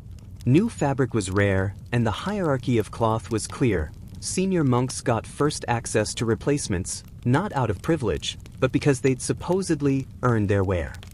Of course, monks didn't have closets filled with scented sachets or lavender bags, but they did have their version of textile preservation. Dried herbs, especially rosemary, thyme, and wormwood, were sometimes scattered between folds to repel moths and keep garments smelling faintly less like damp stone. It was both practical and spiritual. Rosemary, after all, was said to symbolize remembrance, and monks liked a little symbolism with everything. The act of folding wasn't rushed. Like all monastic labor, it was done deliberately, rhythmically. Some monks prayed silently with each motion. One fold for obedience, another for humility, another for patience. It was, in essence, prayer through touch. The same hands that illuminated manuscripts and tilled gardens also shaped wool and linen into tidy, disciplined stacks. Even the smallest task was a pathway to virtue if done with intention. There's a recorded note from a 13th century French abbey that reads, "In the folding of garments lies peace of mind." You can almost hear the sigh of contentment in that line. Someone who found calm in the quiet order of things. Folding, stacking, and arranging were not distractions from spiritual life. They were spiritual life embodied. The monks saw no difference between cleaning a robe and cleansing the soul. Each action, no matter how domestic, was part of the same divine choreography. Still, not every monastery had the luxury of smooth routines. Damp climates were brutal on fabric. In English and Irish abbeys, winter storage became an annual nightmare of mildew and moths. Some monks began hanging their habits from wooden pegs rather than folding them, hoping that air circulation would prevent decay. Others built drying lofts under the eaves of cloisters, turning roof spaces into massive medieval drying racks. It was less elegant, but practical, especially when your robes smelled faintly of sheep and holy intent. There were even rules about when to wear freshly washed garments. In many orders, monks were encouraged to don their clean robes before major feast days or ceremonies, symbolizing inner renewal. Clean clothes were not for vanity, they were for sacred readiness. Wearing a freshly laundered habit to a holy feast was the equivalent of showing up to church in your best. Some monks wrote about their attachment to their habits in surprisingly tender language. A Cistercian novice once described his robe as a faithful companion in both humility and labor. When a garment became too tattered to repair, it wasn't simply discarded. It might be cut into smaller pieces for cleaning rags or used to polish the church's metal chalices. Even in death, the cloth served a holy purpose. Nothing wasted, nothing forgotten. In a few rare cases, monks were even buried in their oldest, most worn habits, a symbolic gesture of humility. Their clean robes were left behind for the living, continuing the cycle of communal care. In this way, laundry, folding, and storage weren't just domestic routines, they were acts of memory, weaving one generation of monks quietly into the next. By the time evening prayers rolled around, the neatly folded stacks of linen and wool rested in perfect order, smelling faintly of ash and herbs. The washrooms were silent again, basins drained, fires cooled. Somewhere, the vestiarius made his last round of the day, checking that everything was in its place. And in that silence, the smell of soap still lingering faintly in the air, you could feel the strange holiness of it all, the dignity of repetition, the peace of small things done well. Let's drift now into the next chapter, where the story of monastic laundry meets the broader world. Because as much as monks liked to keep things within cloister walls, the rest of medieval society couldn't help but notice their spotless habits and wonder, how, exactly, did these men of God manage to stay so clean? Chapter 8. The Lay Laundry, when the world outsourced its dirt to monks. By the late Middle Ages, monastic laundry had become so legendary for its thoroughness and quiet order that outsiders began to take notice. Nobles, townsfolk, even minor clergy, all began eyeing the abbey washrooms with a mix of awe and envy. After all, where else in a world of grime, sweat, and smoke could you find someone willing to scrub, rinse, and fold your tunic as if salvation depended on it? And so, slowly, an unlikely industry began to bloom. Monasteries became the first great laundromats of Europe. Not officially, of course. There was no sign out front reading, St. Benedict's Holy Wash and Fold. But word spread. Travelers passing through might leave a soiled cloak in exchange for a loaf of bread, or a knight squire might pay a small donation to have his master's surcoat cleaned before a pilgrimage. The monks, ever practical about earning alms, saw no harm in it. Washing for others was still work, and all work, when done in silence and humility, was prayer. In truth, monasteries had the perfect infrastructure for laundry long before it became fashionable. They had access to clean running water, thanks to their clever aqueduct systems, large washing basins, drying courtyards, and entire schedules organized around manual labor. The lay people outside the abbey walls, meanwhile, were stuck boiling clothes in smoky kitchens, scrubbing at riversides, or, more often than not washing them at all. So when townsfolk realized the monks' laundry came back softer, cleaner, and miraculously moth-free, the idea of outsourcing holiness caught on fast. Nobles began sending their undergarments wrapped discreetly in linen bundles. Clergy from neighboring parishes brought altar cloths and vestments. A few abbeys even developed reputations. One in Burgundy was known for whitening linen to a brightness fit for angels, while another in Italy reportedly used rosemary-infused rinse water, a fragrant innovation that made its way into household laundry centuries later. But as with any good business, success bred tension. The church frowned on monks doing too much trade with the outside world. It smacked of profit, and profit was perilously close to pride. To avoid accusations of greed, monasteries began framing their laundry work as charity. Donations were accepted, not fees. A freshly laundered surcoat might be a blessing bestowed, not a service rendered. Still, everyone knew what was really happening. Europe's elite had found a way to keep their linen spotless without lifting a finger. One famous account tells of a French abbey that received so many requests from noble households that they had to build a separate laundry annex for external garments. The monks reportedly divided their labor into two halves: the holy wash, for their own robes and altar cloths, and the courtesy wash, for everyone else's things. There's no record of complaints, but one can imagine the quiet sighs of the vestiarius as he counted yet another velvet doublet among the humble wool habits. Still, there was a subtle wisdom in the monks' willingness to wash for others. Cleanliness had always been tied to holiness in their minds, not because dirt was evil, but because order was divine. To purify cloth was, in its small way, to bring a fragment of the world back into harmony. Washing a knight's cloak or a merchant's tunic wasn't so different from washing one's own robe. It was an act of service, a silent blessing through soap and water. And yet, the contrast between monastic simplicity and worldly vanity could not have been sharper. While monks mended the same robe for 20 years, their clients rotated through silks, brocades, and embroidered sleeves. A single noblewoman might own more garments than an entire abbey combined. It was a paradox of the age. The rich, wrapped in luxury, relied on those who had renounced luxury to keep them presentable. Occasionally, this relationship led to comical misunderstandings. A popular tale from the 14th century describes a monk who accidentally returned a nobleman's shirt dyed faintly pink from a misplaced cassock in the wash. The noble was furious, until the abbot calmly declared that the color symbolized divine love and penitence. The man, suitably humbled, paid double. The monk's efficiency also left an impression on secular society. Their methods, careful soaking, herbal rinses, precise drying, and meticulous folding, began to influence how lay laundresses worked in towns and cities. By the 15th century, monk's wash had become a term of praise in some regions, meaning laundry done with exceptional care. It was the medieval equivalent of five-star service. Of course, the practice wasn't universal. Not every abbey opened its wash basins to the world. Some, particularly the stricter orders like the Carthusians, considered laundry for outsiders a dangerous distraction. The idea of monks scrubbing the trousers of laymen was, to them, an erosion of discipline. Better, they said, to let the world keep its stains. But the Benedictines and Cistercians, ever practical, found that a clean cloak could buy a great deal of goodwill, and sometimes a few much-needed sacks of grain. By the late medieval period, the abbey laundry had become more than a necessity.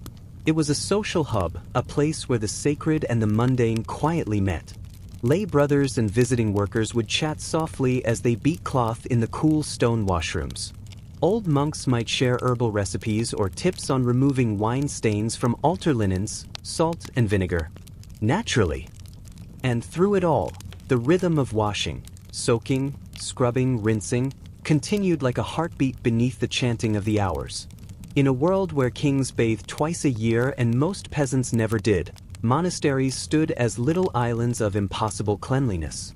They weren't just washing clothes, they were washing time itself, renewing the fabric of life in an age when dirt was everywhere and soap was salvation. And so, even as centuries passed and monasteries declined or turned into schools, hospitals, and ruins, a faint echo of their laundry work remained. The care, the repetition, the quiet dignity of cleaning what others took for granted, it all lived on, in laundresses, housekeepers, and anyone who ever found peace in the smell of something freshly washed.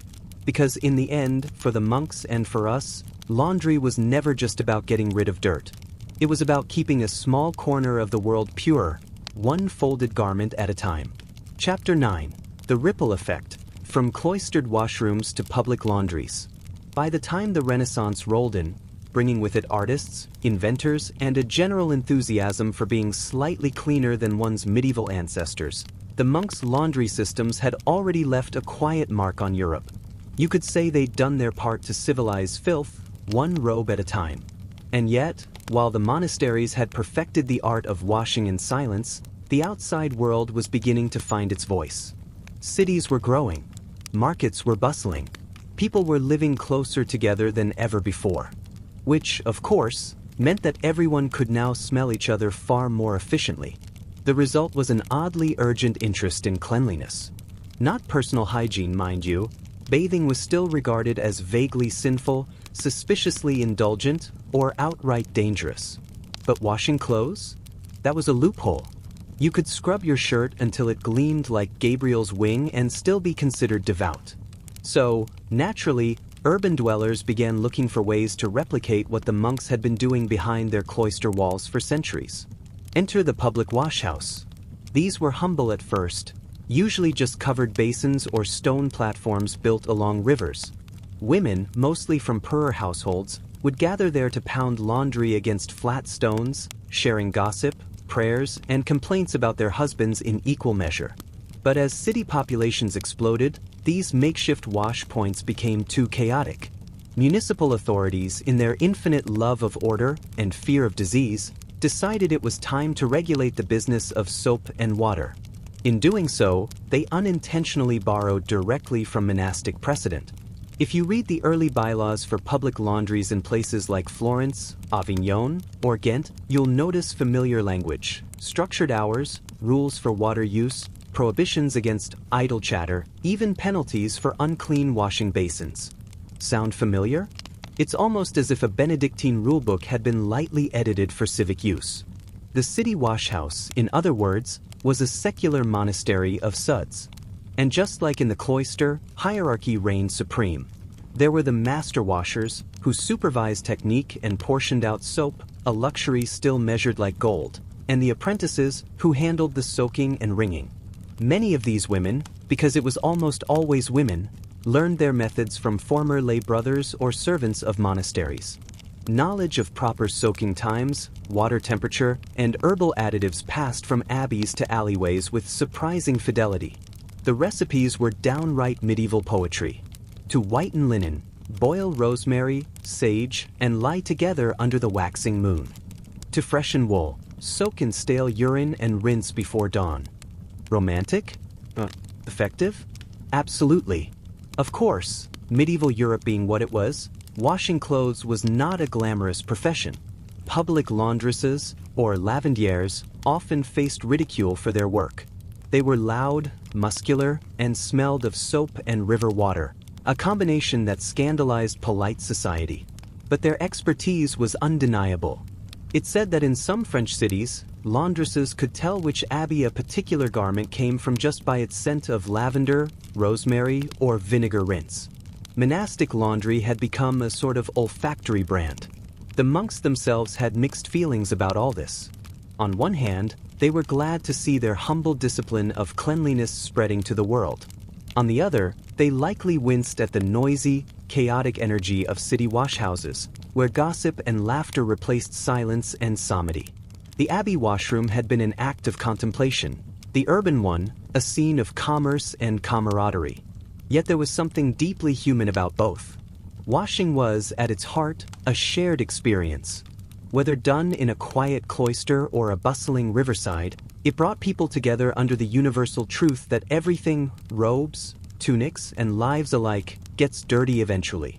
In some ways, the city laundress was the spiritual successor to the monk. She, too, worked by rhythm and repetition. She, too, sought perfection in the mundane. And while she might not chant Latin verses over her basins, she did have her own litany, Complaints, songs, and jokes murmured over the splash of water and the slap of linen. It wasn't long before even the wealthy began to take notice. Nobles who once relied on abbeys for their washing now found they could hire private laundresses trained in these new public methods. Some cities developed entire guilds dedicated to the trade. In Lyon, Paris, and Bruges, laundresses formed unions, half professional, half social, complete with patron saints, Saint Hannah, naturally, who was canonized for doing laundry for the poor. Meanwhile, the monasteries began to retreat from the business. Their focus returned inward, especially as the Reformation swept across Europe and stripped many abbeys of their lands and resources. But by then, the damage, or the influence, depending on how you look at it, was done. The monastic model of laundry had spread so thoroughly that even secular cities ran on its logic of order, purity, and quiet repetition. By the 16th century, laundry was no longer an act of penance. It was an act of civic virtue. Clean linen meant respectability. Dirty linen meant shame.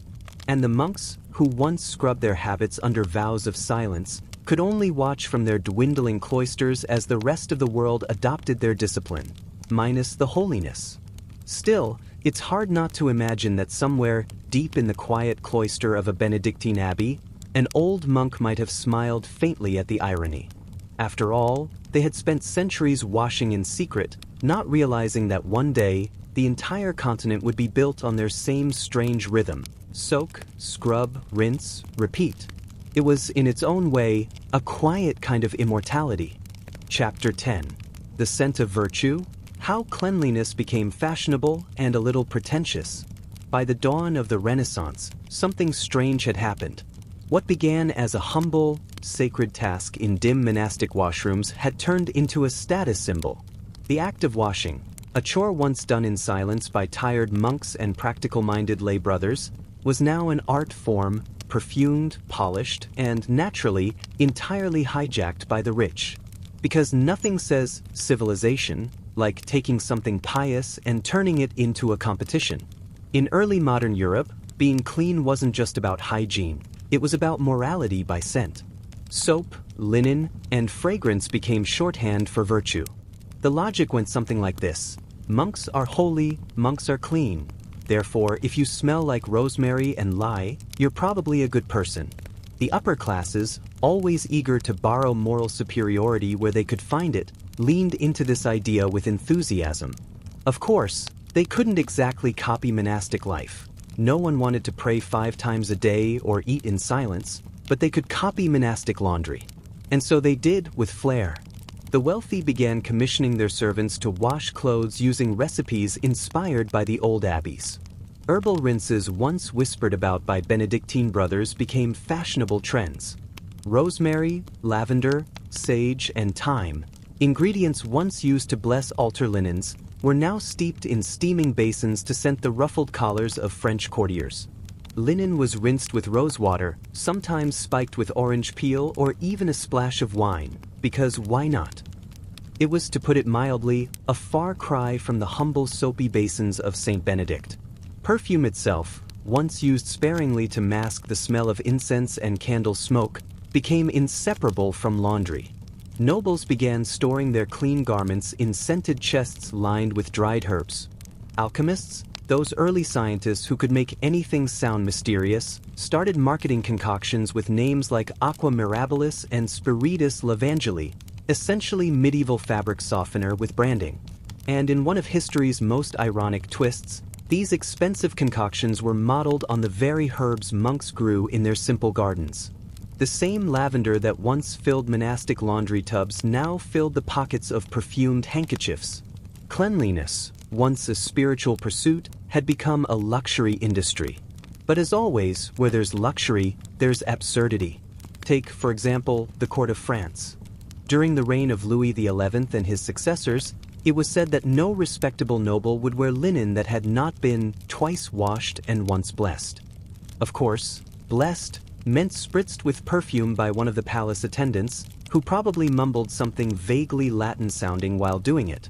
By the time of Louis XIV, the Sun King himself, the art of laundry had evolved into near-theatrical ritual. Servants would air fine linens outdoors before sunrise to invite the dawn's purity, then mist them with jasmine water. Somewhere, in whatever celestial cloister monks go to after death, Saint Benedict was probably sighing deeply. But the fascination with clean, scented linen wasn't entirely vain.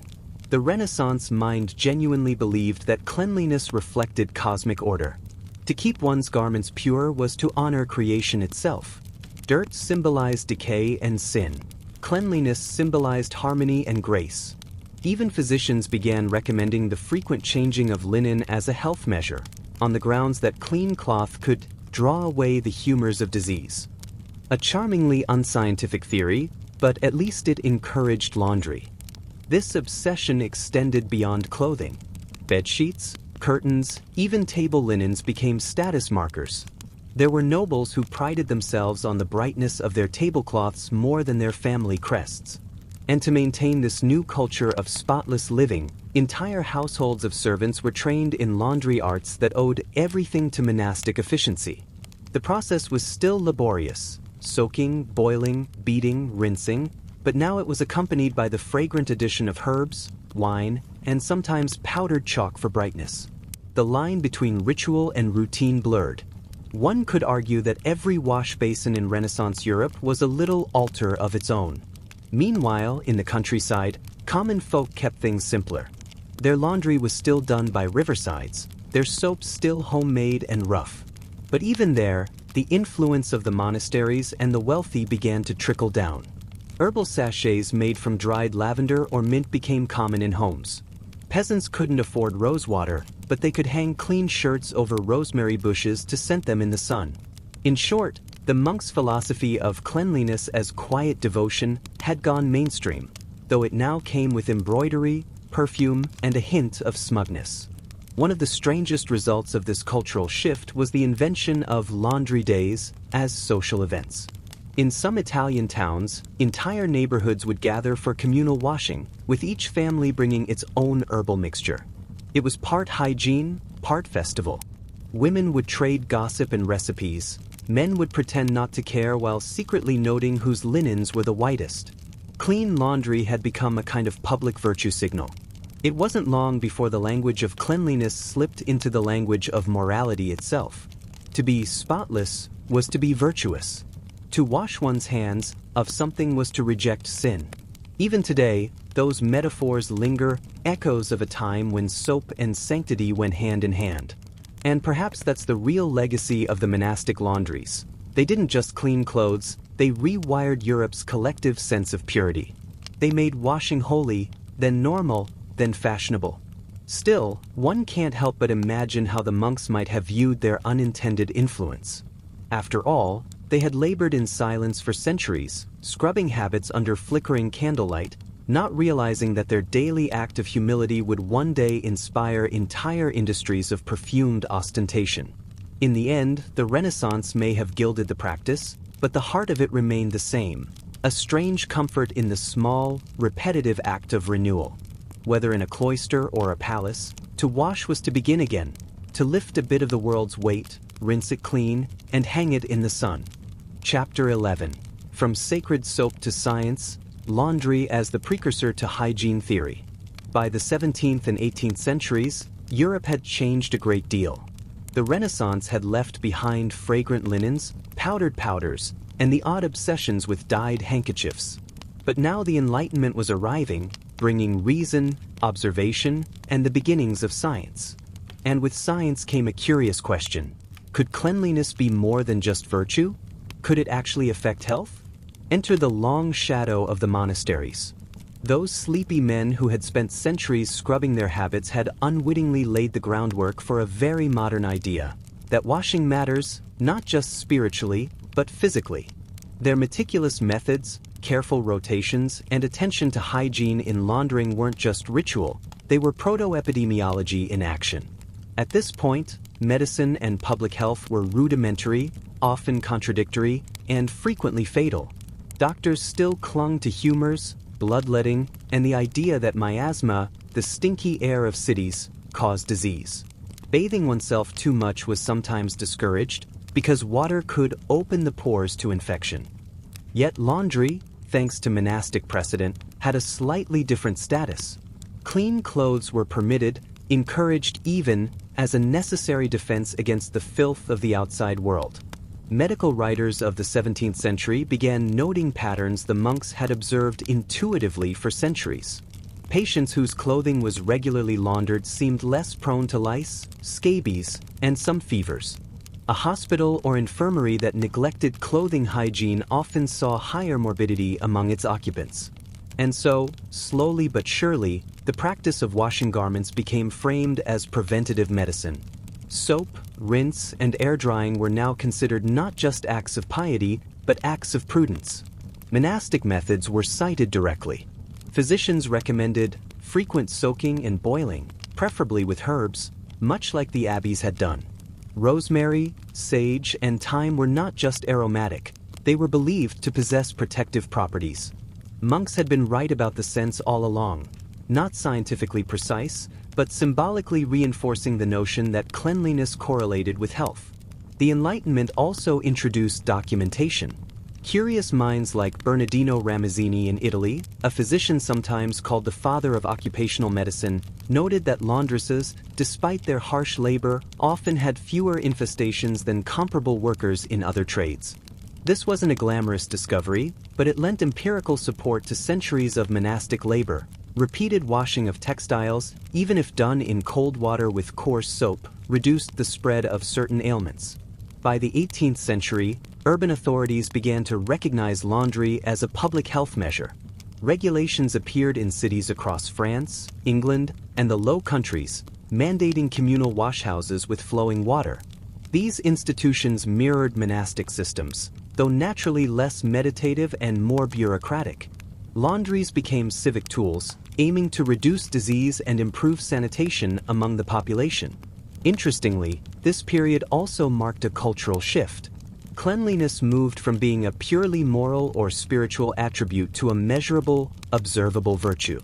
Linen that smelled faintly of herbs was not just stylish, it was considered evidence of careful attention to one's household and health. Hygiene became a visible sign of rational living. And in many ways, this was a direct extension of the monastic model. Order, diligence, and repetition applied to cloth now translated to order, diligence, and repetition applied to life itself. Even the process of teaching laundry science drew inspiration from monks. Manuals began circulating, showing proper soaking times, scrubbing techniques, and drying methods. Illustrations depicted calm, methodical workers handling garments with care, a nod to the structured rituals of cloistered life. Herbs were recommended, yes, but only alongside methodical agitation and proper rinsing. In other words, practical science had caught up to spiritual intuition. Of course, not all Enlightenment thinkers were impressed with scented cloths or tedious wash routines. Some considered such obsession quaint, unnecessary, or even slightly ridiculous. But no one could deny that the underlying principle held. Repeated, careful laundering prevented the spread of filth, disease, and discomfort. And that was a principle the wider world could embrace, even if it had left the Psalms and chants behind. This is also the period when personal linens became a reflection of civic identity. Nobles, merchants, and even artisans began maintaining larger collections of shirts, shifts, and undergarments, carefully washed and sometimes perfumed. Public laundries, inspired by monastic techniques, flourished, and regular laundry became a social expectation rather than a hidden act of virtue. One might even argue that the Enlightenment's obsession with order, cleanliness, and rationality was, in part, built on the backs of monks who scrubbed habits for centuries with devotion, patience, and very little complaint. And so, in this quiet but profound way, the monastic laundry legacy bridged centuries. It went from sacred ritual to urban utility, from spiritual discipline to public health measure. The rhythm of soak, scrub, rinse, and fold, perfected in stone washhouses and cloistered halls, became the blueprint for a society learning, slowly, that order and cleanliness were inseparable. Eventually, these practices would pave the way for more systematic public hygiene, germ theory, and modern laundries. But for now, in the sleepy rhythm of Enlightenment Europe, laundry was still a blend of art, science, and a surprisingly practical morality. Chapter 12. From Hands to Machines, Industrialization and the Mechanization of Clean. By the early 19th century, Europe was humming with a new kind of rhythm. The clatter of looms, the hiss of steam engines, and the constant motion of factories had begun to drown out the slower, meditative cadence of monastic life. But one quiet thread persisted: laundry. The same act that monks had elevated to ritual, Renaissance elites had scented with herbs, and Enlightenment thinkers had codified into hygiene, was about to meet the relentless efficiency of industrialization. And, predictably, it got complicated. Industrial laundry didn't begin with elegance or ritual. It began with necessity. Cities were growing faster than anyone could keep up with. The middle class, growing in wealth and numbers, demanded clean clothing, bed linens, and towels in quantities that could no longer be managed by riverside washhouses or hand-washing in basements.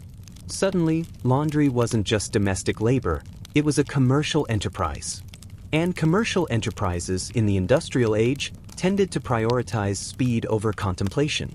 Steam engines, hot irons, and mechanical mangles replaced the careful soak, scrub, and wring cycles that had defined monastic laundry for centuries. Entire buildings were devoted to the work. Laundry staff, mostly women, operated in near-military precision, moving garments along conveyor-like tables, pressing and drying them as efficiently as possible. The rhythm of hand-washing, slow and meditative, was gone. But the principles remained. Soaking, washing, rinsing, and drying were still required, only now they happened under the watchful gaze of managers and factory bells rather than candlelight and psalms. Interestingly, even as technology transformed laundry, the ghosts of monastic discipline lingered. Industrial laundries, especially in the early days, borrowed methods that had proven effective for centuries. Water circulation systems to keep garments submerged, careful sorting of fabrics by texture and color, and even the occasional addition of herbs or mild alkaline substances to enhance cleanliness. The monks' centuries of trial and error had been codified into best practices, transmitted unknowingly to factory engineers. Society's relationship with laundry also changed. Clean clothing was no longer exclusively a sign of piety or virtue. It was a marker of modernity.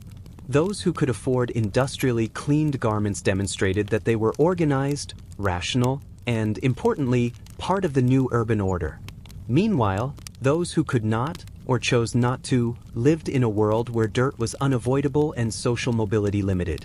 The simple act of laundering clothes had become a subtle form of social signaling, a thread connecting morality, health, and class.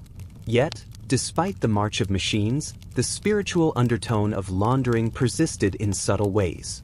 Even in noisy factories, routine and repetition offered rhythm. Workers developed habits, quiet patterns, and minor rituals within the chaos. Folding in a certain way, stacking garments with care, marking whites and colors to prevent mistakes. For some, these routines provided a kind of grounding, an echo of the centuries-old monastic focus on order and precision. The mechanization of laundry also brought new hazards. Steam, boiling water, and chemical additives were far more dangerous than a traditional washboard. Workdays were long, and the physical toll on laundresses could be severe. Yet, society accepted this as progress. Cleanliness had become a commodity worth risk, labor, and capital. The simple, contemplative service once offered by monks had transformed into a combination of labor efficiency, science, and economic necessity. And yet, if you squint through history, you can see the line connecting the hand-washed habits of Benedictine monks to the ironed linens of Victorian parlors. Both practices valued thoroughness, repetition, and order. Both approached a mundane task with a kind of reverent attention, whether motivated by piety, fashion, hygiene, or efficiency. Industrialization may have mechanized the act, but it could not erase its centuries-long cultural significance. In the end, the transformation of laundry through industrialization reveals something oddly comforting.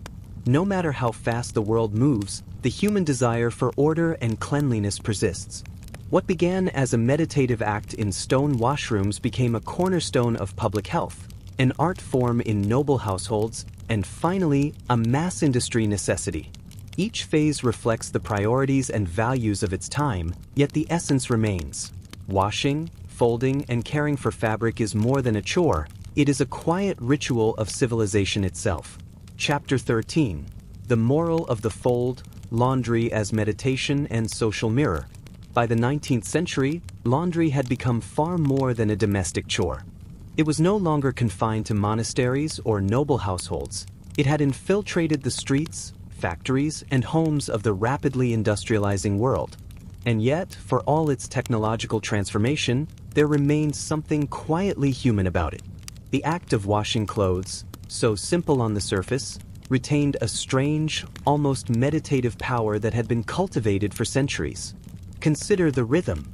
Even in the largest industrial laundry, there was a cadence: soak, scrub, rinse, wring, dry, fold. Each repetition demanded attention, care, and precision. There was satisfaction in completing a pile, in knowing that your labor had restored order to chaos.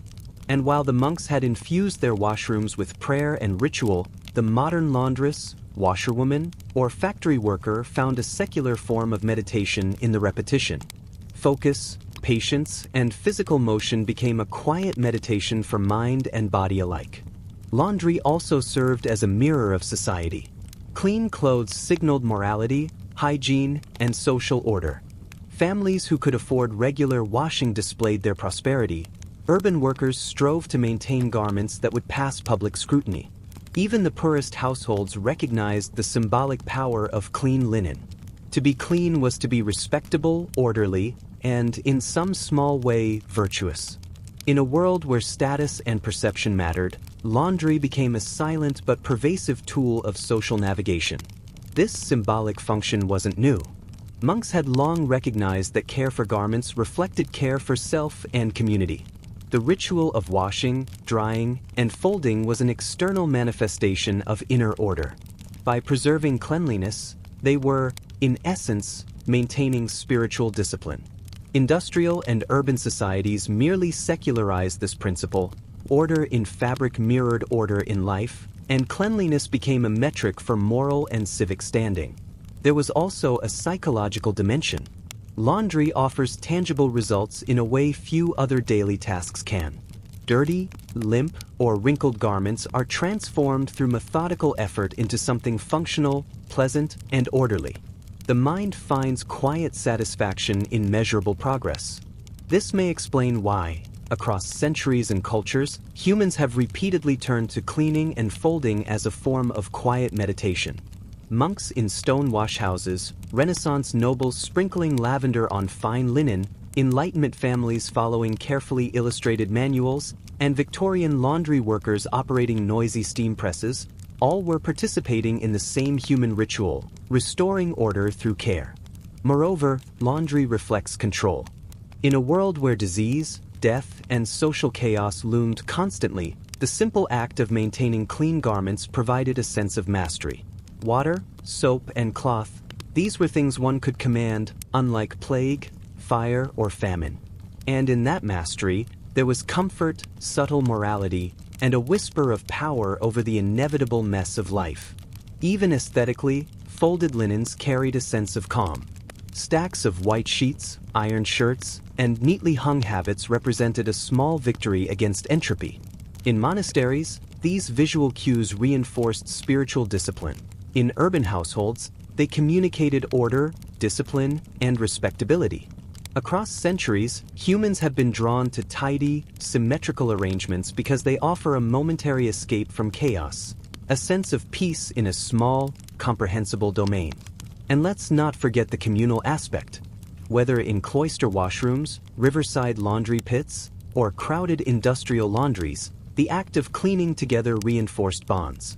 Conversation, instruction, and shared effort made the work social, even if it remained repetitive. The meditative rhythm existed alongside a subtle social contract. Everyone contributes, everyone benefits, and the result is a cleaner, more harmonious environment. In essence, laundry has always been more than soap and water. It is rhythm, ritual, and reflection. It is a bridge between practical necessity and moral philosophy, between manual labor and mental calm. from the Benedictine monks' silently scrubbing habits, to Renaissance elites perfuming linens, to Enlightenment households codifying hygiene, to industrial laundries mechanizing work, it is a story of humans seeking order, dignity, and quiet satisfaction in a world that is often messy. By this point, you may find yourself nodding off slightly, as one should, because the story of laundry is slow, repetitive, and laced with calm.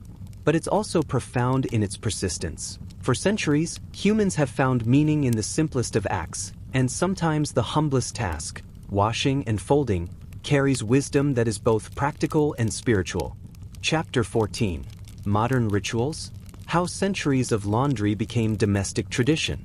By the late 19th and early 20th centuries, laundry had fully left the realm of monasteries, noble households, and industrial laundries to become a domestic ritual familiar to nearly every home. In the process, it retained echoes of its long and peculiar history, echoes of patience, order, and meditative repetition that began in cloistered washrooms centuries before. The introduction of washing machines, initially hand-cranked and later electric, transformed the act itself. What had once required hours of labor, soaking, scrubbing, wringing, rinsing, could now be accomplished mechanically. Yet, even with these machines, the rhythm and discipline of laundry persisted. Sorting by color, checking fabrics for wear, and folding neatly remained almost universal. Monks had trained humanity in the art of order long before the first washboard arrived, and that training lingered, quietly shaping domestic habits. Soap became more refined and widely available. By the 20th century, commercial soaps promised not just cleanliness but luxury, white as angels, soft as clouds, herb-infused for modern sensibilities. It was not unlike the Renaissance obsession with perfumed linens, only now packaged and marketed for the middle class. Housewives, or increasingly working individuals, found themselves performing a ritual that combined necessity, aesthetics, and a faint moral undertone. Clean clothing signaled responsibility, care, and social propriety, much as it had in Renaissance courts and Enlightenment households. Folding and storage, too, carried lessons from the past. The methodical approach of monks and industrial laundresses shaped domestic standards. There was satisfaction in folding sheets so they fit neatly in drawers, in stacking shirts symmetrically, and in arranging garments for visual harmony. This was quiet control over one's environment, a gentle mastery over the chaos of daily life. And the psychological benefits endured: the tactile repetition, the visual reward, and the subtle moral satisfaction all remained intact. Communal laundry persisted in a new form. Shared laundromats, particularly in urban apartments and tenements, carried forward the social function of medieval riverside washhouses. Conversations, minor competitions over best-smelling fabrics, and the casual exchange of advice created social bonds while fulfilling practical needs. Laundry remained simultaneously a solitary, meditative task and a social activity. Meanwhile, the cultural association of cleanliness with virtue lingered, though it became less explicitly spiritual and more socially codified. Phrases like airing one's linen in public or washing one's hands of a matter reflected centuries of inherited symbolism. Cleanliness, once tied to salvation in monastic life, had become an ethical, civic, and domestic signifier. Even today, our insistence on clean clothing and orderly wardrobes subtly echoes this long trajectory, from cloistered discipline to societal expectation. Interestingly, domestic laundering also absorbed some of the environmental awareness of previous centuries. People learned to conserve water, reuse rinse water, and even incorporate herbs for fragrance and preservation, practices reminiscent of monastic economy and sustainability. The humble act of doing laundry, in its quiet repetition and attention to detail, carried forward wisdom accumulated over centuries of human experimentation, trial, and ritual. In this sense, modern laundry is both continuity and innovation. Machines, detergents, and fabric softeners have mechanized and simplified the task, yet the deeper purpose, order, rhythm, moral satisfaction, and even subtle aesthetic pleasure remains remarkably intact. The lineage from Benedictine monks to industrial laundresses to contemporary households is clear when you slow down and consider the centuries of practice embedded in every wash cycle and neatly folded stack of linens. By the time people began folding t-shirts in the mid-20th century, or operating automatic washing machines, they were participating in a centuries-long tradition. Each act of care for clothing was both practical and symbolic, echoing the rituals of monks who scrubbed habits by candlelight, Renaissance elites perfuming fine linen, Enlightenment thinkers codifying hygiene, and industrial workers mechanizing the process for efficiency. Laundry, in other words, is much more than chore. It is ritual, meditation, social mirror, and cultural inheritance. The story of wash, rinse, and fold stretches across centuries, touching spirituality, morality, science, technology, and social identity. And for all its quiet, repetitive nature, it carries a deep, human significance, the desire to restore order, to care for oneself and others, and to find calm in the tactile, tangible world. Chapter 15. Quirks, Superstitions, and Eccentricities, the Human Obsession with Clean Cloth. Even as laundry became an ordinary domestic task, humans have never approached it entirely rationally. Across centuries and cultures, it has been loaded with ritual, superstition, and the occasional absurdity. It's almost as if our fascination with clean cloth cannot exist without a little eccentricity, and perhaps a touch of anxiety. In medieval Europe, for example, some laundresses believed that washing clothes on certain days could influence luck, health, or even fertility. Tuesday, according to some folklore, was the most auspicious day to launder undergarments, while Friday was to be avoided because it was unlucky or perhaps just inconvenient when everyone was fasting. Herbs weren't only used for fragrance or preservation, they were also believed to ward off evil spirits, prevent illness, and, in rare cases, ensure a good harvest. A few particularly devout households even whispered blessings over water before beginning the day's wash. Monks, predictably, were immune to most of these superstitions, or at least, they approached them in quiet, logical ways. But outside the cloister walls, superstition thrived. Laundry became an intersection of the practical and the mystical. It was at once a way to remove dirt and a way to symbolically cleanse misfortune. Rituals also emerged from domestic necessity. In some Italian towns, it was considered bad luck to hang clothes to dry after sunset, lest the moon's reflection attract spirits or cause mildew. In parts of France, folding sheets a certain number of times before storing them was thought to influence a household's fortune. These quirks were rarely enforced rigidly but persisted quietly as generational habits, passed down alongside proper washing techniques. The Renaissance and Enlightenment periods layered sophistication on top of superstition. Perfumed linens, herb rinses, and meticulously folded sheets were seen as markers of refinement and social standing, but also, in subtle ways, as charms against misfortune.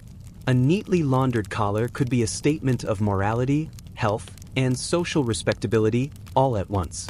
Fashion, hygiene, and superstition intertwined seamlessly, creating a landscape in which laundry became more than practical labor. It became moral theater. Industrialization, for all its rationality, could not fully eradicate these quirks. Early laundries still incorporated symbolic practices.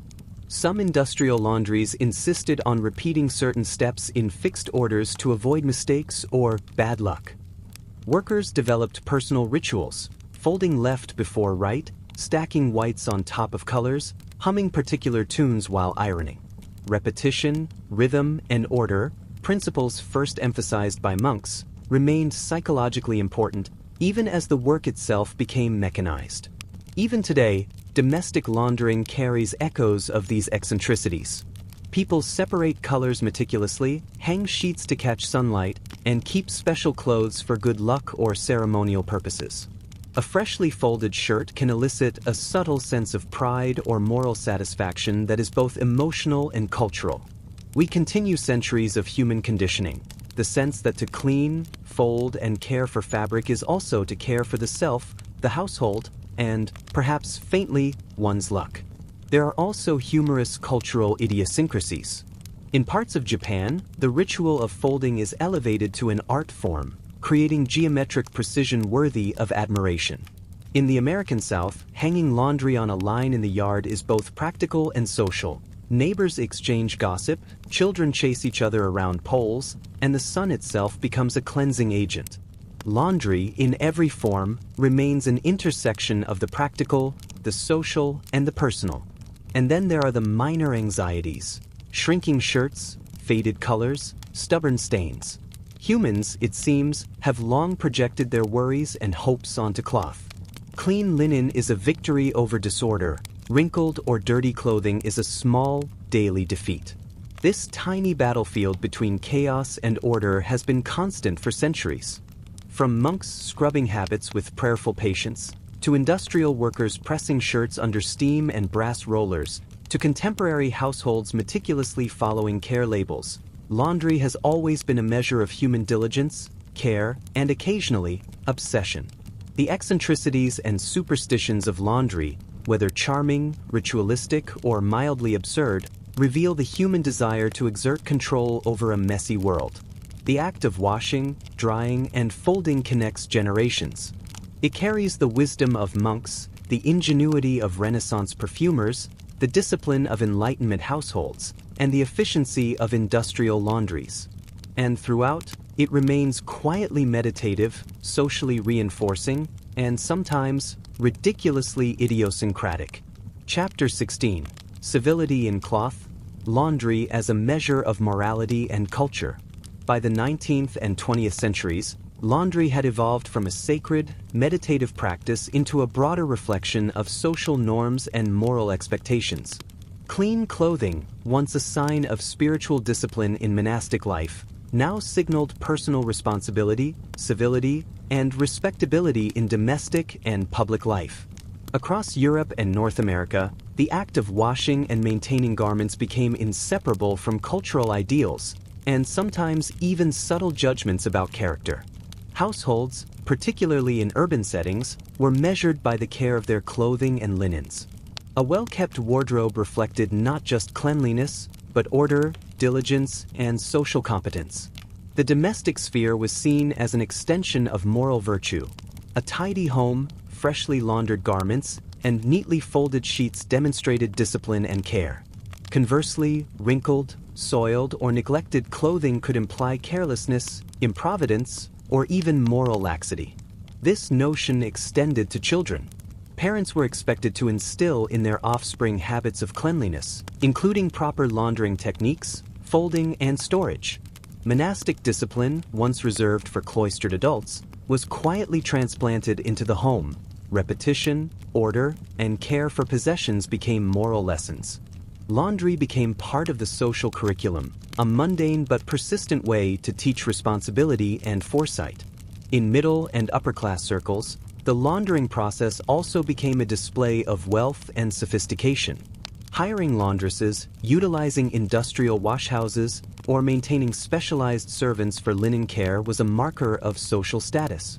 Perfumed soaps, starching, and delicate folding routines created an aesthetic hierarchy, echoing Renaissance practices while adding the imprimatur of civility.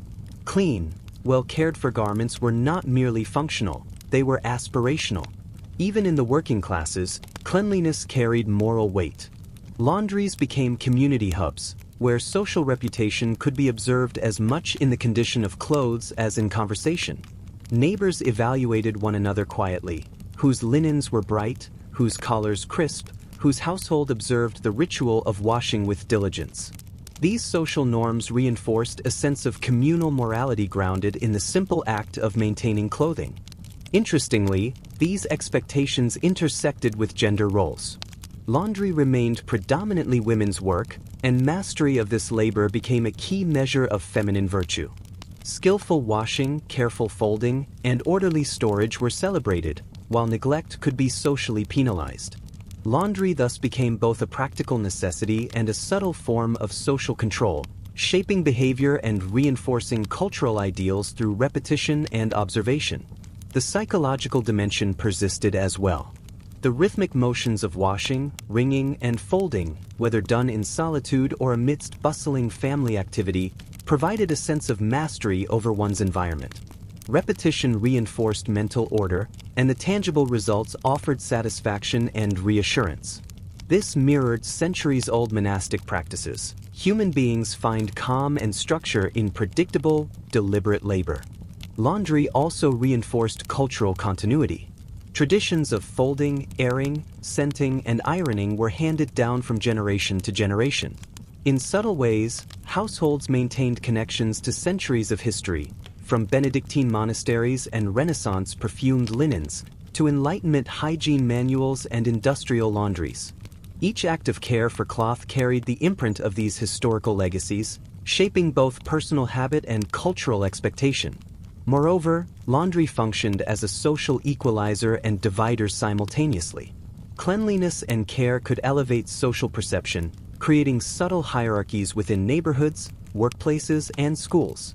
At the same time, shared laundry routines fostered community bonds, particularly in communal washhouses, tenements, and boarding situations.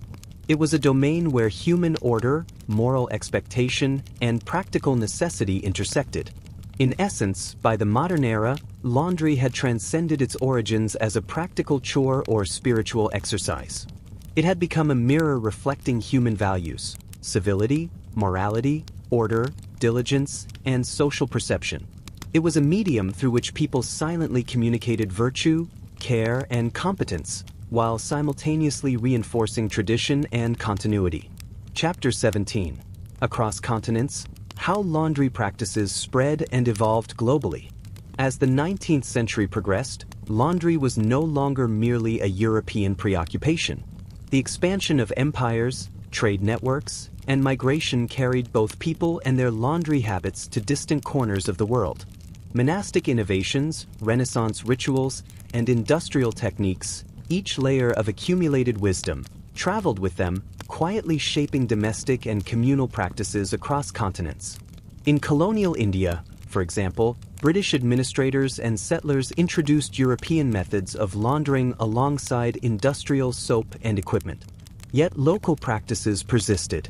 Traditional dhobi ghats, large open-air washing areas along rivers, blended long-standing indigenous methods with imported techniques. Clothes were scrubbed vigorously on stone slabs, rinsed in running water, and sun-dried, methods reminiscent of medieval European washhouses, yet entirely adapted to the tropical climate. The monks' influence was subtle, filtered through European settlers' expectations and the symbolic power of cleanliness associated with social status. Meanwhile, in Japan, laundry retained its cultural distinctiveness while assimilating certain Western techniques during the Meiji Restoration. Traditional hand washing, careful folding, and line drying coexisted with imported industrial soaps and eventually mechanized washing machines. Yet the Japanese obsession with precision and ritual in folding, osuji, and meticulous organization resonates eerily with the meditative discipline first cultivated in European monasteries. Rhythm, order, and quiet care transcended geography. In the United States, industrialization accelerated laundry mechanization at scale. Steam-powered laundries emerged in urban centers, employing armies of workers, mostly women, to meet the demands of the growing middle class. Laundry became a visible marker of civility, hygiene, and social competence. Immigrant communities often retained traditional techniques, which blended with industrial efficiency.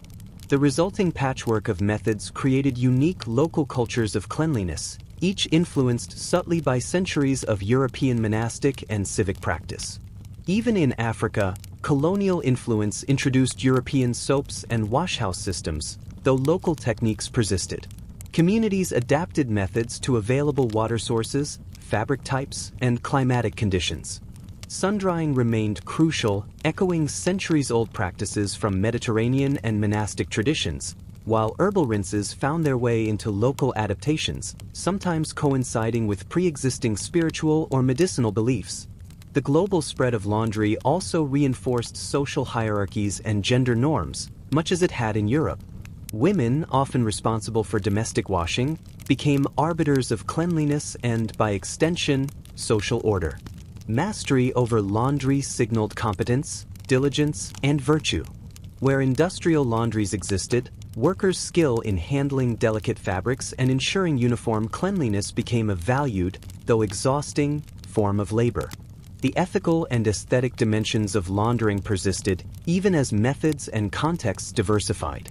Across continents, one can trace common threads: rhythm, repetition, attention to detail, and an underlying moral or social significance. Whether folding kimono, airing doby linens, ironing starched collars in New York, or carefully rinsing European linen, humans everywhere developed practices that mirrored centuries of accumulated wisdom. Techniques were adapted, rituals evolved, but the core principle remained. Clean garments symbolize order, care, and, in subtle ways, virtue. And the psychological dimension persisted globally. Laundry offers a tangible, controllable outcome in a world often marked by uncertainty. Across cultures and centuries, the act of washing, rinsing, and folding provides a sense of mastery, rhythm, and even meditative calm. This universality, tracing back to monks' scrubbing habits in candlelit cloisters, demonstrates the profound human need for structure and accomplishment in mundane tasks. Even minor superstitions traveled along with these practices. In parts of Southeast Asia, washing on certain days is still thought to influence fortune. In South America, folding clothes with care is sometimes linked to domestic harmony. In Europe and North America, the scent of clean linens continues to convey subtle social signals. Laundry, as mundane as it seems, became a vehicle for transmitting culture, psychology, and moral expectation across borders. In essence, by the turn of the 20th century, laundry had become a global human ritual. Its evolution reflects the interplay of necessity, spirituality, social order, and psychology. From cloister washrooms to riversides, from industrial laundries to domestic homes, from Europe to Asia, Africa, and the Americas, the act of cleaning and caring for cloth carries centuries of accumulated human wisdom, quietly shaping societies and individual lives alike. Chapter 17. Across continents, how laundry practices spread and evolved globally. As the 19th century progressed, laundry was no longer merely a European preoccupation. The expansion of empires, trade networks, and migration carried both people and their laundry habits to distant corners of the world. Monastic innovations, Renaissance rituals, and industrial techniques, each layer of accumulated wisdom, traveled with them, quietly shaping domestic and communal practices across continents. In colonial India, for example, British administrators and settlers introduced European methods of laundering alongside industrial soap and equipment. Yet local practices persisted. Traditional doby ghats, large open-air washing areas along rivers, blended long-standing indigenous methods with imported techniques. Clothes were scrubbed vigorously on stone slabs, rinsed in running water, and sun-dried, methods reminiscent of medieval European washhouses, yet entirely adapted to the tropical climate. The monks' influence was subtle, filtered through European settlers' expectations and the symbolic power of cleanliness associated with social status. Meanwhile, in Japan, laundry retained its cultural distinctiveness while assimilating certain Western techniques during the Meiji Restoration. Traditional hand-washing, careful folding, and line-drying coexisted with imported industrial soaps and eventually, mechanized washing machines. Yet the Japanese obsession with precision and ritual in folding, osuji, and meticulous organization resonates eerily with the meditative discipline first cultivated in European monasteries. Rhythm, order, and quiet care transcended geography. In the United States, industrialization accelerated laundry mechanization at scale. Steam-powered laundries emerged in urban centers, employing armies of workers, mostly women, to meet the demands of the growing middle class. Laundry became a visible marker of civility, hygiene, and social competence. Immigrant communities often retained traditional techniques, which blended with industrial efficiency. The resulting patchwork of methods created unique local cultures of cleanliness, each influenced subtly by centuries of European monastic and civic practice. Even in Africa, colonial influence introduced European soaps and washhouse systems, though local techniques persisted. Communities adapted methods to available water sources, fabric types, and climatic conditions. Sun-drying remained crucial, echoing centuries-old practices from Mediterranean and monastic traditions, while herbal rinses found their way into local adaptations, sometimes coinciding with pre-existing spiritual or medicinal beliefs. The global spread of laundry also reinforced social hierarchies and gender norms, much as it had in Europe. Women, often responsible for domestic washing, became arbiters of cleanliness and, by extension, social order. Mastery over laundry signaled competence, diligence, and virtue. Where industrial laundries existed, workers' skill in handling delicate fabrics and ensuring uniform cleanliness became a valued, though exhausting, form of labor. The ethical and aesthetic dimensions of laundering persisted, even as methods and contexts diversified. Across continents, one can trace common threads: rhythm, repetition, attention to detail, and an underlying moral or social significance. Whether folding kimono, airing dobe linens, ironing starched collars in New York, or carefully rinsing European linen, humans everywhere developed practices that mirrored centuries of accumulated wisdom. Techniques were adapted, rituals evolved, but the core principle remained. Clean garments symbolize order, care, and, in subtle ways, virtue. And the psychological dimension persisted globally. Laundry offers a tangible, controllable outcome in a world often marked by uncertainty. Across cultures and centuries, the act of washing, rinsing, and folding provides a sense of mastery, rhythm, and even meditative calm. This universality, tracing back to monks' scrubbing habits in candlelit cloisters, demonstrates the profound human need for structure and accomplishment in mundane tasks. Even minor superstitions traveled along with these practices. In parts of Southeast Asia, washing on certain days is still thought to influence fortune. In South America, folding clothes with care is sometimes linked to domestic harmony. In Europe and North America, the scent of clean linens continues to convey subtle social signals.